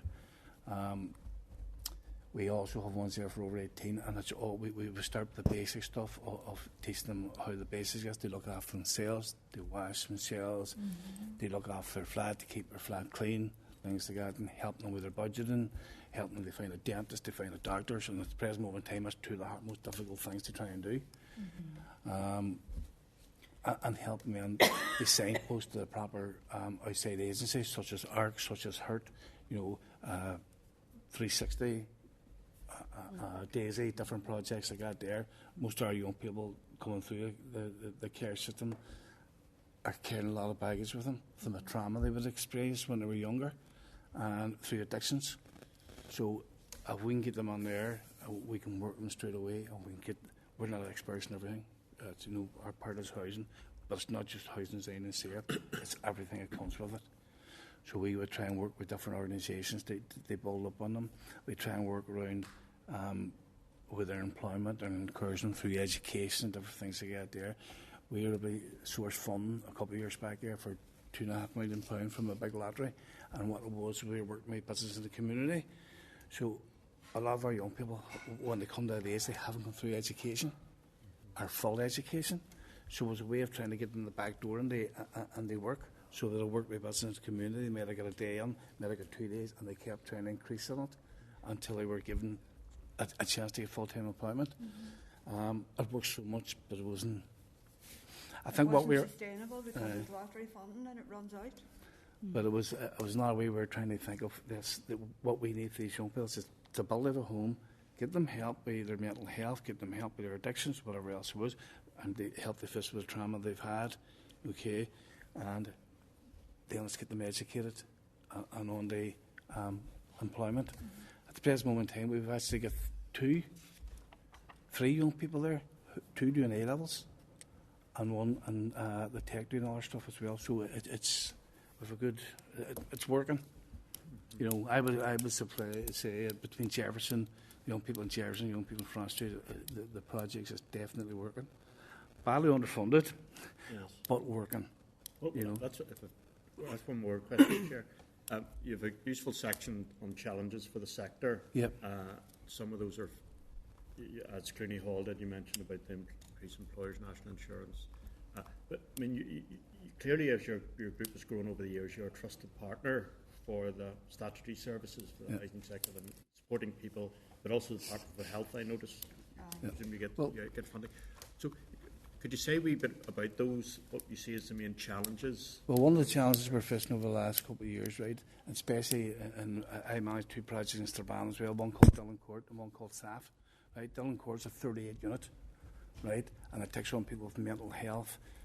8 of them's temporary, the other 30 is sort of like a permanent. It takes on people from mental health. It takes people on from a late stage of troubles from both sides.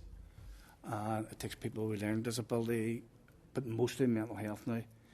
And what we're finding is, in the temporaries, if they're offered a place from a housing association or something, which they have to take up straight away, I have one at the moment, just actually. So he signed for his property last Thursday. Okay, so once he signed for his property with the housing association, housing benefit goes directly to them, so we don't get no housing benefit, right? But that person has to stay with me for at least another 2 weeks by the time we apply for grants, right, and everything else. So we've lost the housing benefit. So to me, I don't know, I could be wrong, but I think everybody may agree, is the rent has to be paid to where the person's living. Right. You know, he's living with us. They're still with you. They're still with us, right? So we're doing all the funding on the grants for them, contacting St. Vincent de Paul, contacting Salvation Army, contacting everybody to try and get the furniture to set so they can move into this property.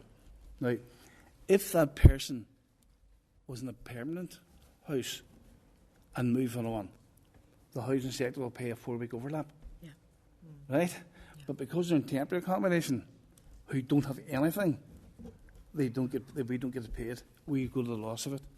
So once right, so the tenancy has to start the minute you sign. Well, they'll sign last Thursday. It starts on a Monday morning. Yes, for a future date.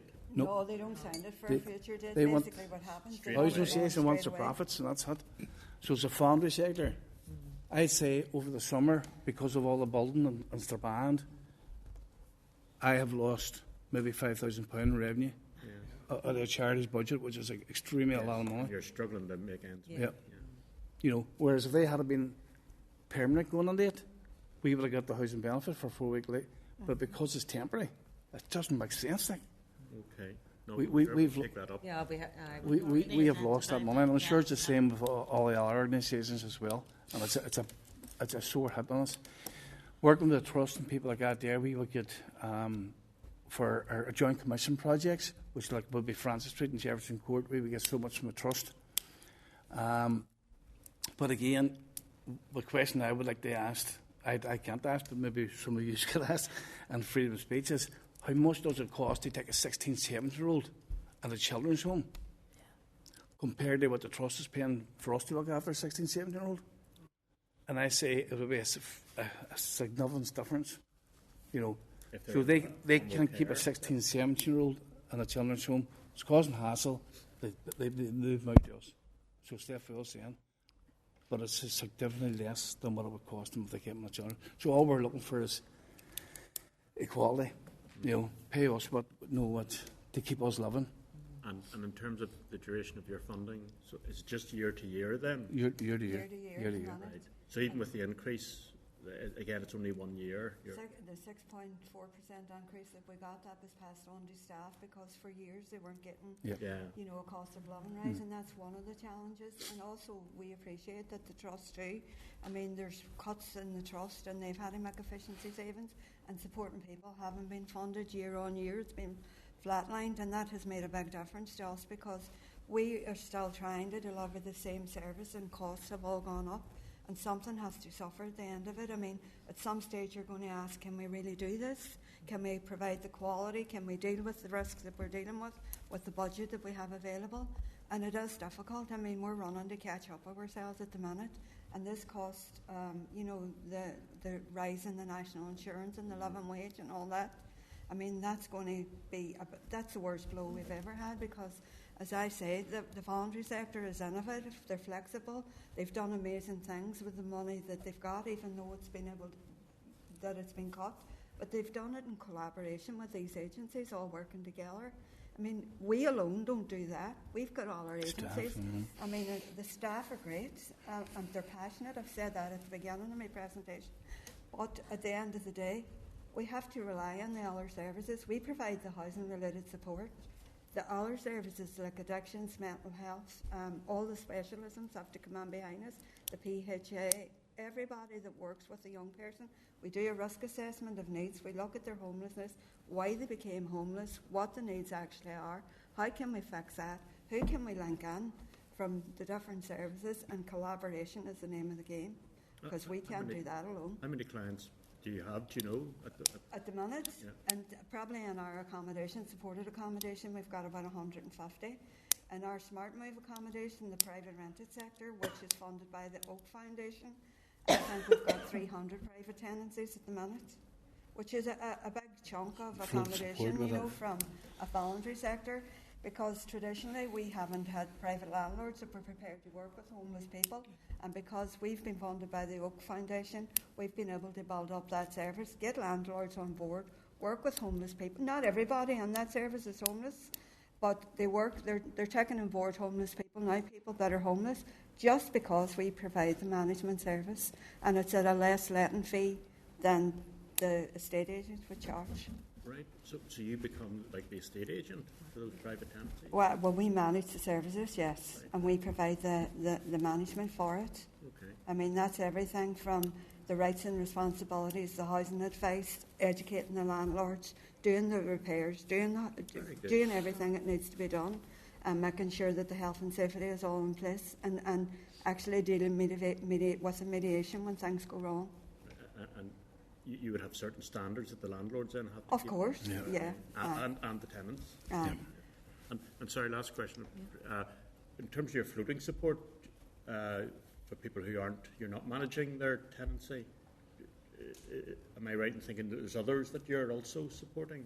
Is that right? People who are not in accommodation through yourselves? Yes, our floating supports works out in the communities. How many people?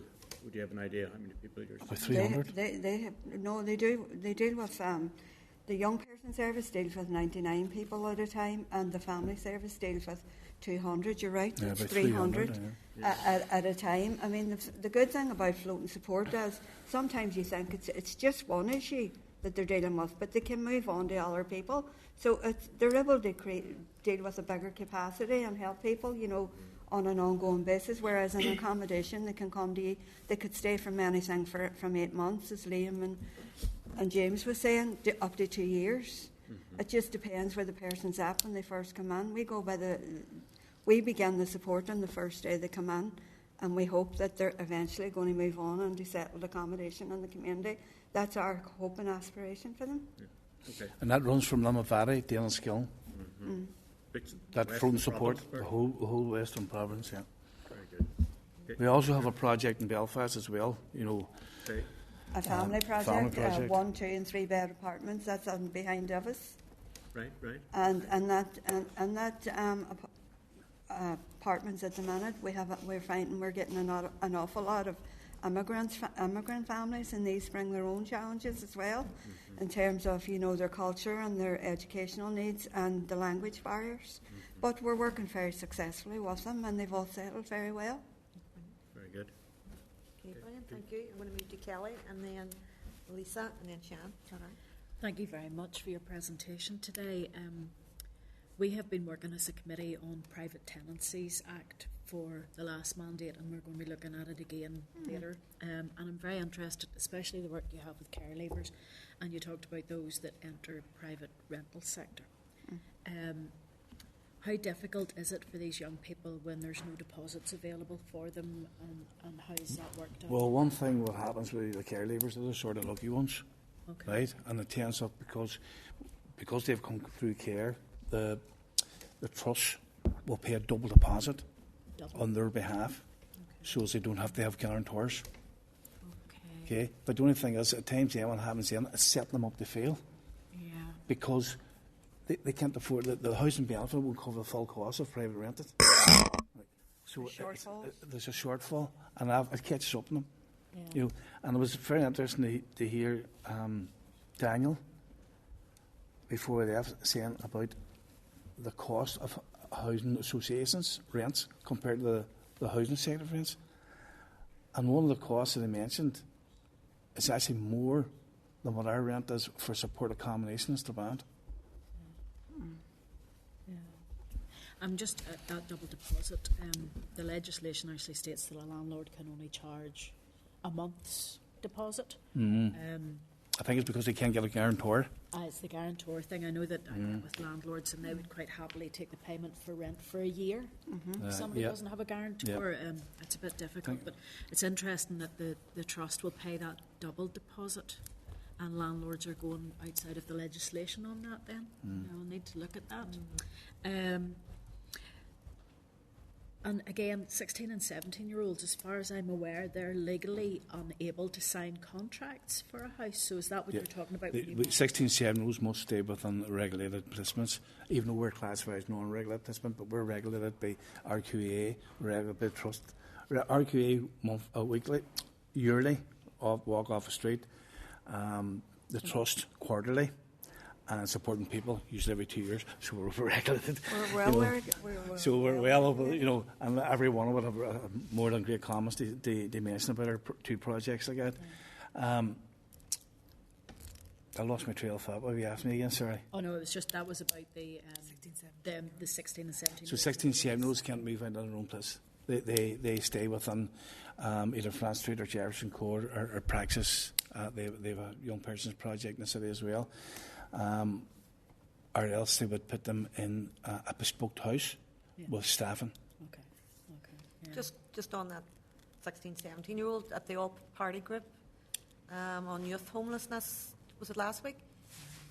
Which alerted me to the fact that would you have the same issue in relation to 17-year-olds in particular, whereby there isn't as much support because they think, once they turn 18, they're not our responsibility anyway. There's that kind of issue with 17-year-olds in trying to move on and de supported accommodation, etc., particularly for the 17-year-olds, but of how the housing sector and everybody else would treat them, because this is, sure, they're not that key priority, and just kind of hold them out until they're 18, where then they're an adult, and then... But they don't accept them until they're 18. No, see, sometimes what happens is they leave home at 17. They haven't come through a care system at all. Yeah. Right? So maybe when they're 17 or 17, 2 months, when I got there, they try to maybe come through and they make them looked after, but they don't do it because they're saying they're too close to their 18th birthday and things like that, so they don't make them looked after. So the end it boils down to the end is there's nobody really responsible. But the legislation changed about 5 years ago. They say if you're homeless under 18, then you should be looked after. But the trust trying. Yeah. That was news to me, and it was raised at the meeting, so it is something that we need to be looking at. But all 16, 17-year-olds who lacked have to be placed, and they have a responsibility to do so. Or RQA will be in their back big time as well. My last question is about your organisation, and the work that you're doing just sounds amazing, to be honest. I wish it was replicated everywhere. But I can absolutely imagine the pressures that you guys are under, especially with the changes that come forward in the budget. I take it you guys have a lot of staff. 130. See, there was a thing in the budget about employment allowance, and it said if your national insurance contributions were under 100,000, then you didn't have to pay national insurance. But to be honest, if you have 100 staff, yours is going to be well over that. Oh, we're well over it. We're not hitting that, Kelly. See, the things they put it in a nutshell is I have 4 boys. One of them is at Queen's, and he works part-time in Sainsbury's, right? And he earns more in Sainsbury's than my staff's earning. So our staff, if they do any extra hours, they're not paid at their rate. They're paid at a lesser rate. They're paid at a bank rate. We don't get time the quarter. They don't get time the half. So it'll be Saturday, Sunday, middle of the night, whatever. It's the one rate. We've no money within the budget to do that. And they do, we're finding that the staff are working extra because they have to make up their wages. The wages are not good in the voluntary sector, really. and haven't been for years. Here in the border district here, we have people here in the city here, and the most we can give them roughly is about £22,000 a year. They can go on to Donegal and they're getting 34. So we're up against it there. And a lot of our staff, once they're scaled up, they've moved on to the statutory sector. You know, the younger ones, the ones that want a career. And that's a good thing for them, because they're going to want mortgages and they're going to want their own. I'd say a local 16 plus team, I've trained more than half of them. You know, and it's great because they come back and they know how well we treated them. Yeah. You know, and it's great for them coming back on that side of the way. But it's hard for us then to try and replace them and retain them. You know, it's a difficult thing. You know. And because of that too, we bring in social work placements and they work with us, you know, and the organisation, and that's good as well for the learning they're getting and also the learning that we're getting as well. Absolutely. And do you get any reimbursement from health or any of the universities? No, not really, no. We were kind of worried about the insurance at the beginning. And what we find too is that when a social worker comes in, because we have 2 staff at only one time, it allows the staff to do more with stuff, you know, the people that we're working with. And that's good. Yeah. But a lot of the stuff we staff is goodwill. We all love it. You know, James would say the same. We love what we do, or we wouldn't be at it. Yeah. You know, we really, you know, I wouldn't change it for anything. You know what I mean? It's fabulous, the banter, the carry on, the belly laughter, and that's what keeps them here, and that's what makes it so interesting. Some leave and come back. Yeah. We'd have quite a lot. We'd just call on passing to see how things were, you know. But the difference of projects, you look at in Strabane and SAF, we've got 6 self-contained flats and 3-bedroom house, and it's mixed families. And but all we can staff at from is 9 to 5, Monday to Friday, and then it's an on-call.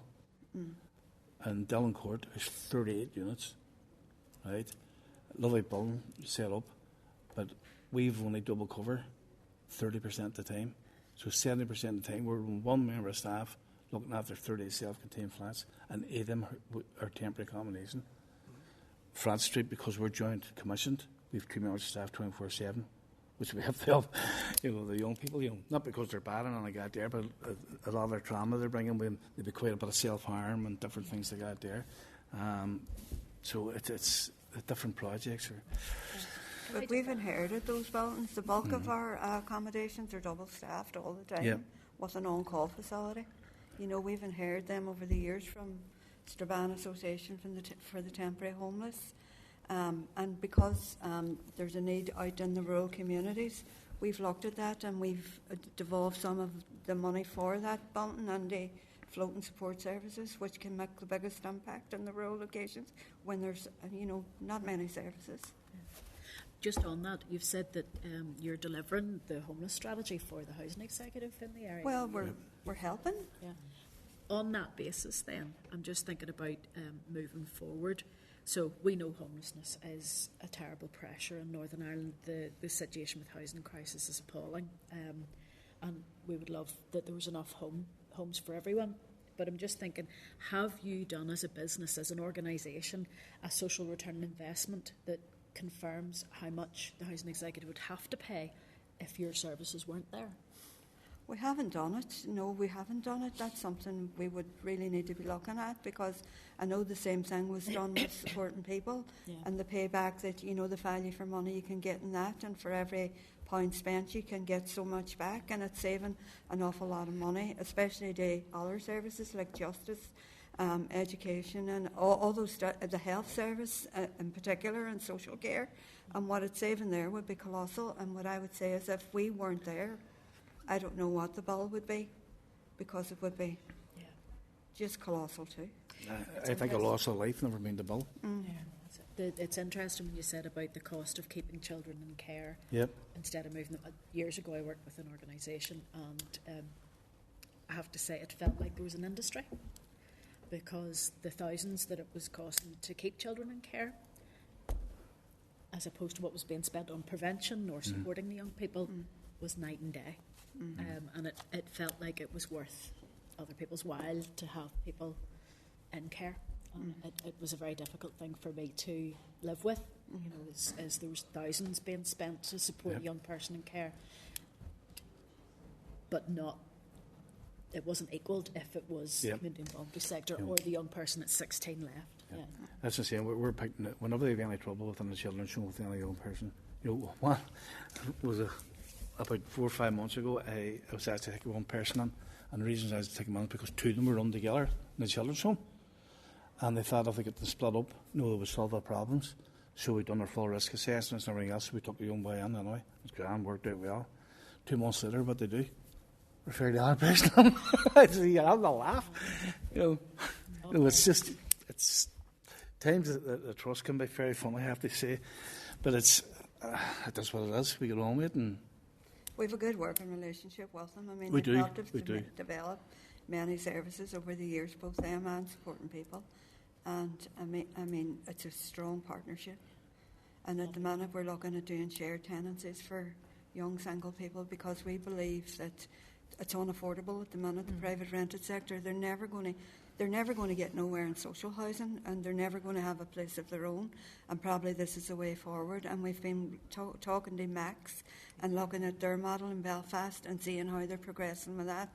And we're looking to do the same down here, you know, because they've the knowledge, and we're prepared to use anything that's good Do you know, it's for lovely the benefit of our young people. It's lovely to hear. And that's one thing I feel should be noted too, is the different organisations, they work together. Yeah. You know, ourselves and the Methodists and Simon and, you know, DePaul Ireland, we do quite a bit with DePaul Ireland and things. They come together. Yeah. You know, they're all facing the same problems.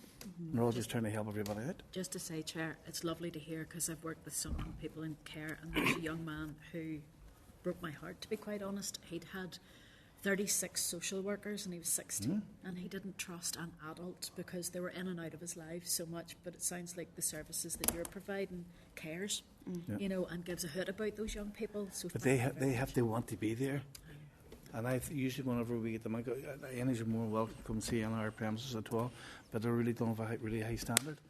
And they can't wait. They bring their friends to show them their flats. They just love it.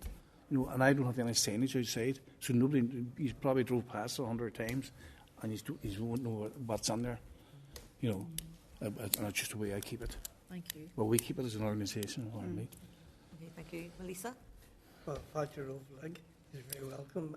Both Eileen and Adrian, I'm aware of your services as well too, in particular in Span, and just the demand that there are in that whole area as well. But one other aspect of your work that I'm not that wild knowledgeable about, but have some background information on, is Ramona House in Oma. Yeah. And the service that you provide there. And I know I've actually visited people that who've been in Ramona House and that. And to what extent do you feel that you have adequate resources there to meet the demand? Well, we don't have adequate resources to meet the demand, and that's a big problem because we've a referral for that project, you know, that we could fill books for, but we don't have the resources available to do it. And that deals with people with addictions, as you know, Melissa. And the same project, the sister project, operates in Damien House, and within that we provide 9 beds of crisis accommodation for people with addictions. But it's unique in a way because we provide 3 detox beds for home detox. And what we do there is people who have no competent support at home are referred to us and to Damien House, and they will get help with their detox at a time that they need it. And what we provide is the housing-related support again, a little bit of observation and monitoring. We don't do the medical model. The nurse that was there and the addiction services, they all come in and provide the medical model within Damien House, and people are able to access a detox as and when they need it. And it helps too. We can do the tail end detoxes as well. And that's a project that's a tail end. When I say tail end, that means that people might be in hospital for a detox for 5 days, and they're coming to maybe the end of it, and they're doing all right, and they've 2 days left. Well, they can move on out to Damien House and free up a bed then. You know, so that's a good service as well, and that's funded by the Trust. And it's a joint project that's funded by both Supporting People and the Trust. Ramona House just doesn't offer detox, but Ramona House has had a sort of pivot and change too to offer addiction services for women and men, and in Damien House it's men only. And Remote House, is that the only facility that actually exists for that wider rural area, I would say, of Oma and Enniskillen? I think so, but there's the ASHA services and there's support services around it that we would make use of their services as well. I mean, the manager would refer to them often, and their people refer to different agencies up there. There's not a whole lot of agencies up in rural areas. It needs to be improved, like, for them. And that's why we've expanded sort of our floating support agencies within the rural areas, both in Enniskillen and Oma. You know, so very often we'd find that maybe because of the critical mass in there, that a lot of these services tend to be centred in the likes of the more urbanised areas, and that for those in, we'll say, the western area that do not have the same service. That's good to hear. Thank you. Shan? I'm getting severe FOMO. I have a background in youth work, so before I come into this, I'm like, I would love to be back working with young people. But the work you're doing sounds incredible. I only have a very short question. It's just really one of the things that I've been hearing over and over again with young people I'm working with in care, particularly in Ballymena and things like that once they turn 18, that's it. And the work between the likes of yourselves and the Trust, it's almost like it's a surprise that their 18th birthday has come up, and not that they've known their date of birth for the entire time they've been in care. What do you find your experience of someone moving out of your services and into then the adult statutory services once they turn 18? What's your experience of that? Well, most of us we try and mix it there. I'd rather bring them on about 17, so they're not going out there after 19. Because I've already bring them from a children's from 16, 18 still wanes, right? Our thing with the Western Trust things is here, they look after them right when they're still 21. Right, I think now actually they're extending it up to 25, right? But they stay with them, and they'll give them either a social worker or a PA, right? So if it's somebody who's doing really well, it'll be PA assisted. If it's someone who has got a lot of trauma and stuff on them, then it'll still be social work managed, right? So we work with both of them. But the problem breaks down is when they move the adult services and such as adult mental health and things like that. That's where the breakdown happens. You know, we had a young girl, Esther, she died with us about 5 weeks ago with an overdose, and she had been out and on of A&E. So she'd go in A&E and sit in the A for about 6 hours. They speak to her again and they send her home. You know, about 3 weeks before she passed away, she was in Grantia, Lakeview, and she was doing well. She was normally she was staying a couple of days, but because she wasn't she was on as a voluntary, she was able to leave. But this time she stayed on. She stayed and she was there about 10 days, and that morning, the psychiatrist came in and said, before you say anything to me today, you're going home. Before you tell me how you're feeling today, you're going home. And she came out and she was doing grand. She was taking part in everything. And the Thursday before it was the Thursday before Halloween.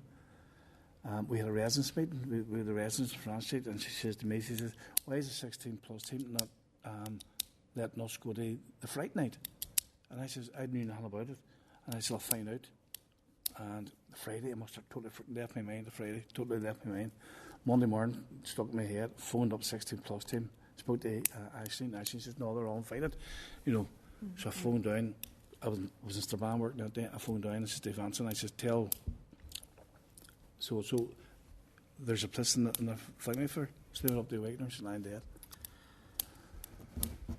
You know, but, you know, it wasn't suicidal, it was just a pure accident. She had plans that week for her whole Halloween things and stuff like that there. But that's another thing, there's kind of things the staffs dealing with, you know. And not a day-to-day thing. Basically, that's the first time we had someone actually died on the premises. But it's difficult. And that's, to me, is where it falls down. What you're saying is when they turn to adult mental health services at the age of 18 years of age, it's a totally different.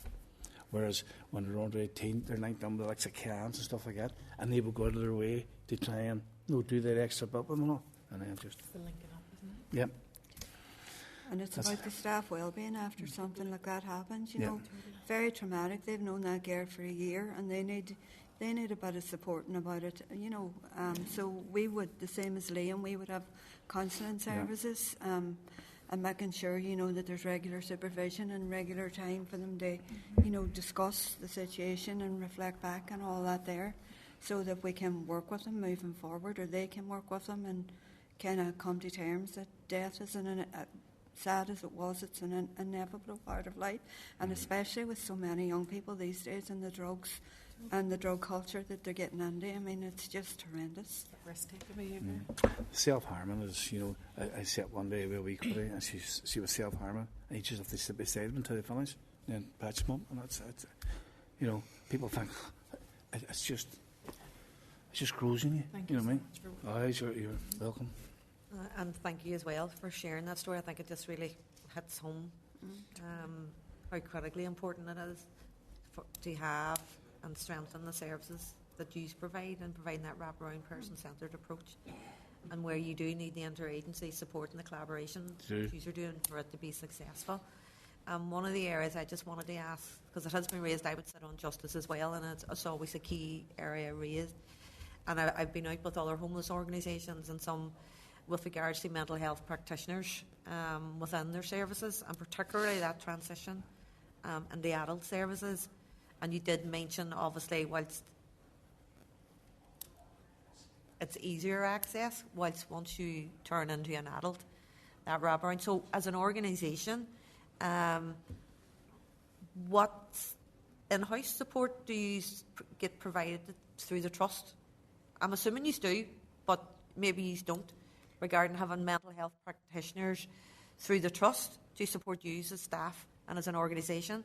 Or is it the case whereby, I know one organisation, they have had to invest in their staff to train up in, and even in the recruitment process for staff, ensuring that they have some background experience as mental health practitioners? I would just love to... We would do regular training through mental health first aid. No, all our staff, they're done through mental first aid. That's usually put us through the CLEAR project. You know, again, if, say I was bringing someone on, I would refer to somebody with autism or something like that there, then I would go to trust, say, we need some, so they would send somebody in to speak to the staff who would have dealt with autism, so we would train our staff up face-to-face with our staff team. And in our instance, we had a girl who was a lot of trauma. So, and she was seeing... Psychologist? I forget... I was a psychologist anyway, but... Provided by the trust. But she would have come in and again spoke to all the staff about, this is the triggers. You know, this is how we calm her down. This is how... So they would provide the training from... One thing they've learned over the years is whenever they send a referral to us, right, they tell everything. Right? Because if it's too easy a case, it's no point in coming to high support accommodation of us. Right? So they know they say everything because they know then they have a better chance getting in.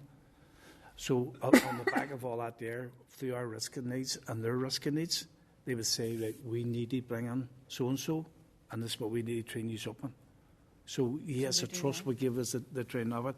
Recently, Sorry, I'd stop you. They give you the training, but do they give you any additional manpower and resources as well? Sometimes they would offer them. See, like St Francis, they would offer them, right? But how can you bring somebody in? You have a small building, you have two small offices, you have two members of staff 24/7. They bring somebody else in. You're stigmatising the young person. Yeah, no, I get that. You know, the other ones are saying, wait, is so-and-so down with them all the time? No, so what you're doing is you're stigmatising them. So what we would try and do is maybe link them on the likes of HURT or ARC or different organisations where they're offsides. Okay. You know, get that. So you can, if you've too many, I done a meeting, right, with a young person, right, prior to turning 18, right, and there was 18 people at our meeting. 18 people between the PSNI, signs of civility, social workers, everything. Turned 18 with 3 of us. Yeah. Turned 18 with 3 of us. think that silences us all in relation to that transition, the adulthood. Yeah. They haven't got that right yet. They really definitely don't have it right. You know, I can say on my side of it, any support I have asked through the 16-plus team in Derry, it's been there. It's been there 100%. I can't fault them in any shape or form. You know. But we do have to say now the Youth Homeless Action Plan is coming forward now, and that should make a big difference. I mean, strategies are all right, but they can't sit like documents in a library. The action plans give people accountability and, and hold people to account now. So we should see some movement there and some positive outcomes for young people moving forward. We had a guy I worked with us a couple of years back, Mark McConlogue, and he done a thing for Homeless Week. Right, and I sort of laughed at him, carrying on. But I'd only put, he went to the local cinema and I got a film put on. And I think that film would suit everybody at the present moment. Do you remember Kathy Come Home? Yes. It's back in 1966, the housing things back in if you have a free time, watch it. And it's just happening now. I'm old enough to remember that happening in Derry when I first ran into first housing. People were put onto bed and breakfast. The housing had just taken responsibility for homelessness. Before that, it had been social services as joint responsibility, and there was like no real movement anywhere. But people were getting placed in shared accommodation, families with young children placed on with different families. It was horrendous, and they didn't even get staying during the day. They were put out about 12 o'clock and had to move about. And the impact of that on children, I mean, it's just would be horrendous. I'd say they'd be carrying that impact today, even trauma. Chair, it happened at Christmas time in Belfast when they moved people out of temporary accommodation in hotels. It's horrendous. Yep. Yeah. That when Kathy come home after was actually with the wee girl from Scotland. They had gone to London and back up to Scotland again, and then eventually she was killed in the process of them doing the documentary. Oh. Right. Yeah. And I remember at that time where a person said to me, I was in college in England at the time, says, that wouldn't happen to you as an Irish person. I says, why not? He says, because you people look after each other. So whenever someone goes to London, say to work, that very often the other people are there, a support system that would get them accommodation and the likes of it as well too, until they get on their feet. But sadly, all that has changed now. Well, see, you say that there. There was a thing came on last night on RTE1. Don't know how I started watching them. And it was about the climate change. And it was about Bangladesh and about how they cope. They all help each other to cope. Yeah. And they've got it now such a thing. There's no deaths. But then I went down to Florida, Keys, and how bad it is there because there's no community linking them. And how many people could possibly die there. So the community is a massive big thing. Effectively, that's the key in many respects, i.e. community, and to what extent it is there to support each other. No doubt about that. And that was exactly the situation at that time, and it's still key. Still key in so many ways. The community is a big thing. I think it's probably a fitting ending in the sense of it is the community and it's volunteers and staff like yourselves, plus voluntary management committee members who have tirelessly over many, many years are there for the most vulnerable. We're fortunate here in the city to have the likes of yourselves, Methodist Mission, DePaul, all those organisations that are working at the coalface with wide range of community partners because you couldn't deliver it on your own.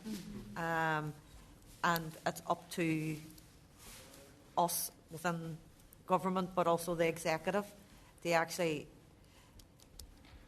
value the critical, and it is critical, work that you are doing because it's life and death. You are saving lives on the ground. We do have a housing crisis. That's the reality at this moment in time.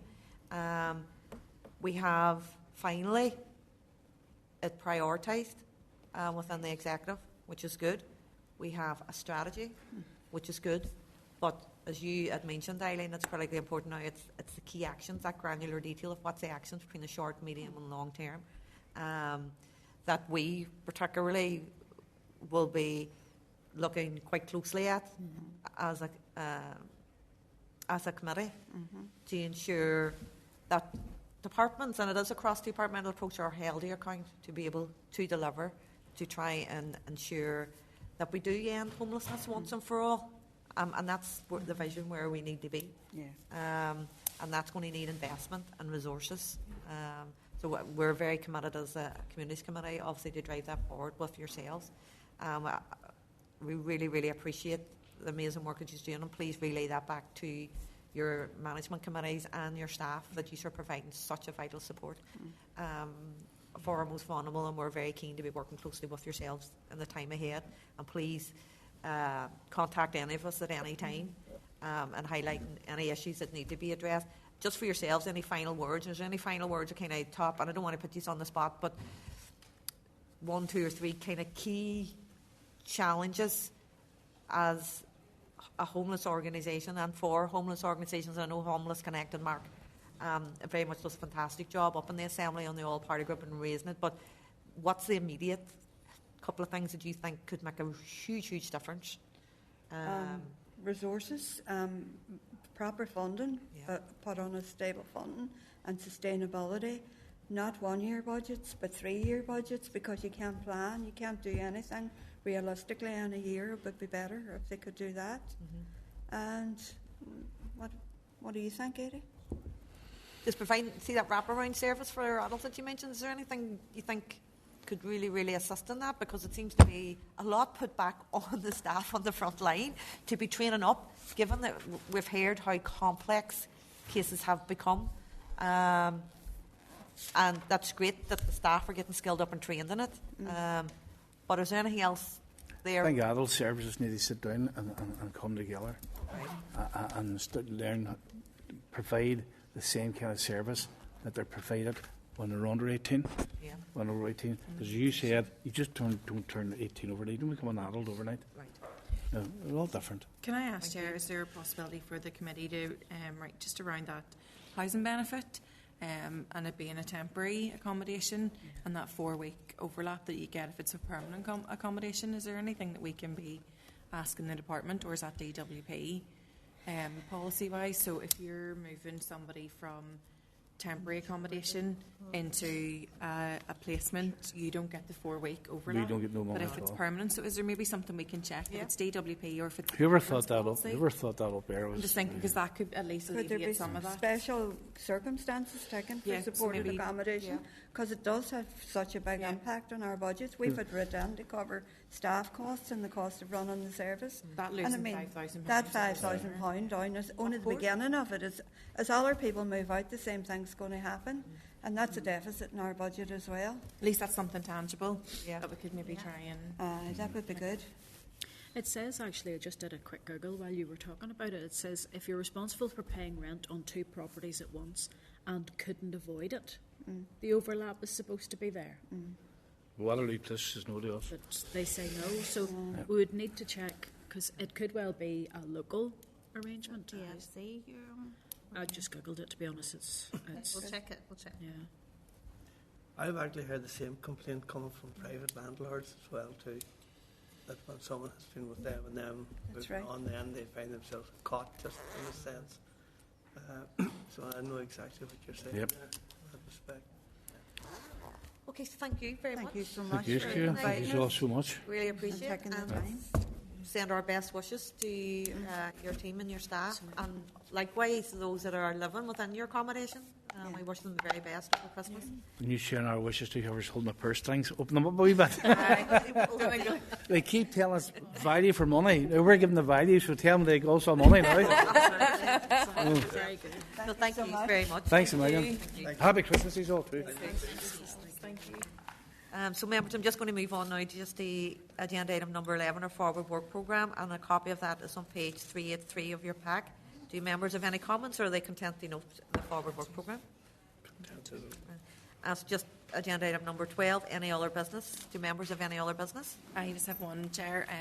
I had raised it with the Chair to let him know, but I have received correspondence from Northern Ireland Rural Women's Network. I've communicated with the private office, but it would be useful, I think, for this committee to also know that they are currently being withheld £70,000 worth of their TRIPC funding due to issues that have been raised by their umbrella group.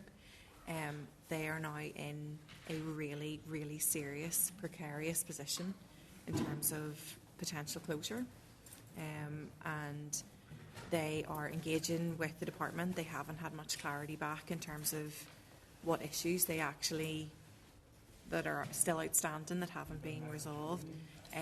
But it would just be, I think, for this committee to be aware of. I know that other members aren't here and we can't make any decisions, unfortunately. So it'll be something. Forward the correspondence. I will. We can include it for all members in the first pack. Absolutely. I just think I'd promised them that I would raise it at committee, but I've let the chair know, and he and I have both engaged them with the private office. But it's an absolutely horrendous situation if we lose Nerwin. They are the key kind of gender and rural issues. So I suppose I just wanted to make the committee aware, but I can forward the letter that I've sent even to the private office so that all parties are involved, or at least are aware. Okay. Yeah, thank you. So just agenda item number 13, date, time and location of the next meeting. Our next meeting will be at 10 a.m. on Thursday, the 16th of January, in room 29, Parliament Buildings. So just on behalf of myself, the chair, as Ware Colma, who couldn't be here today, just wishing you all a Merry Christmas and a Happy New Year, and I hope you enjoy the break, and then likewise to the staff within the department.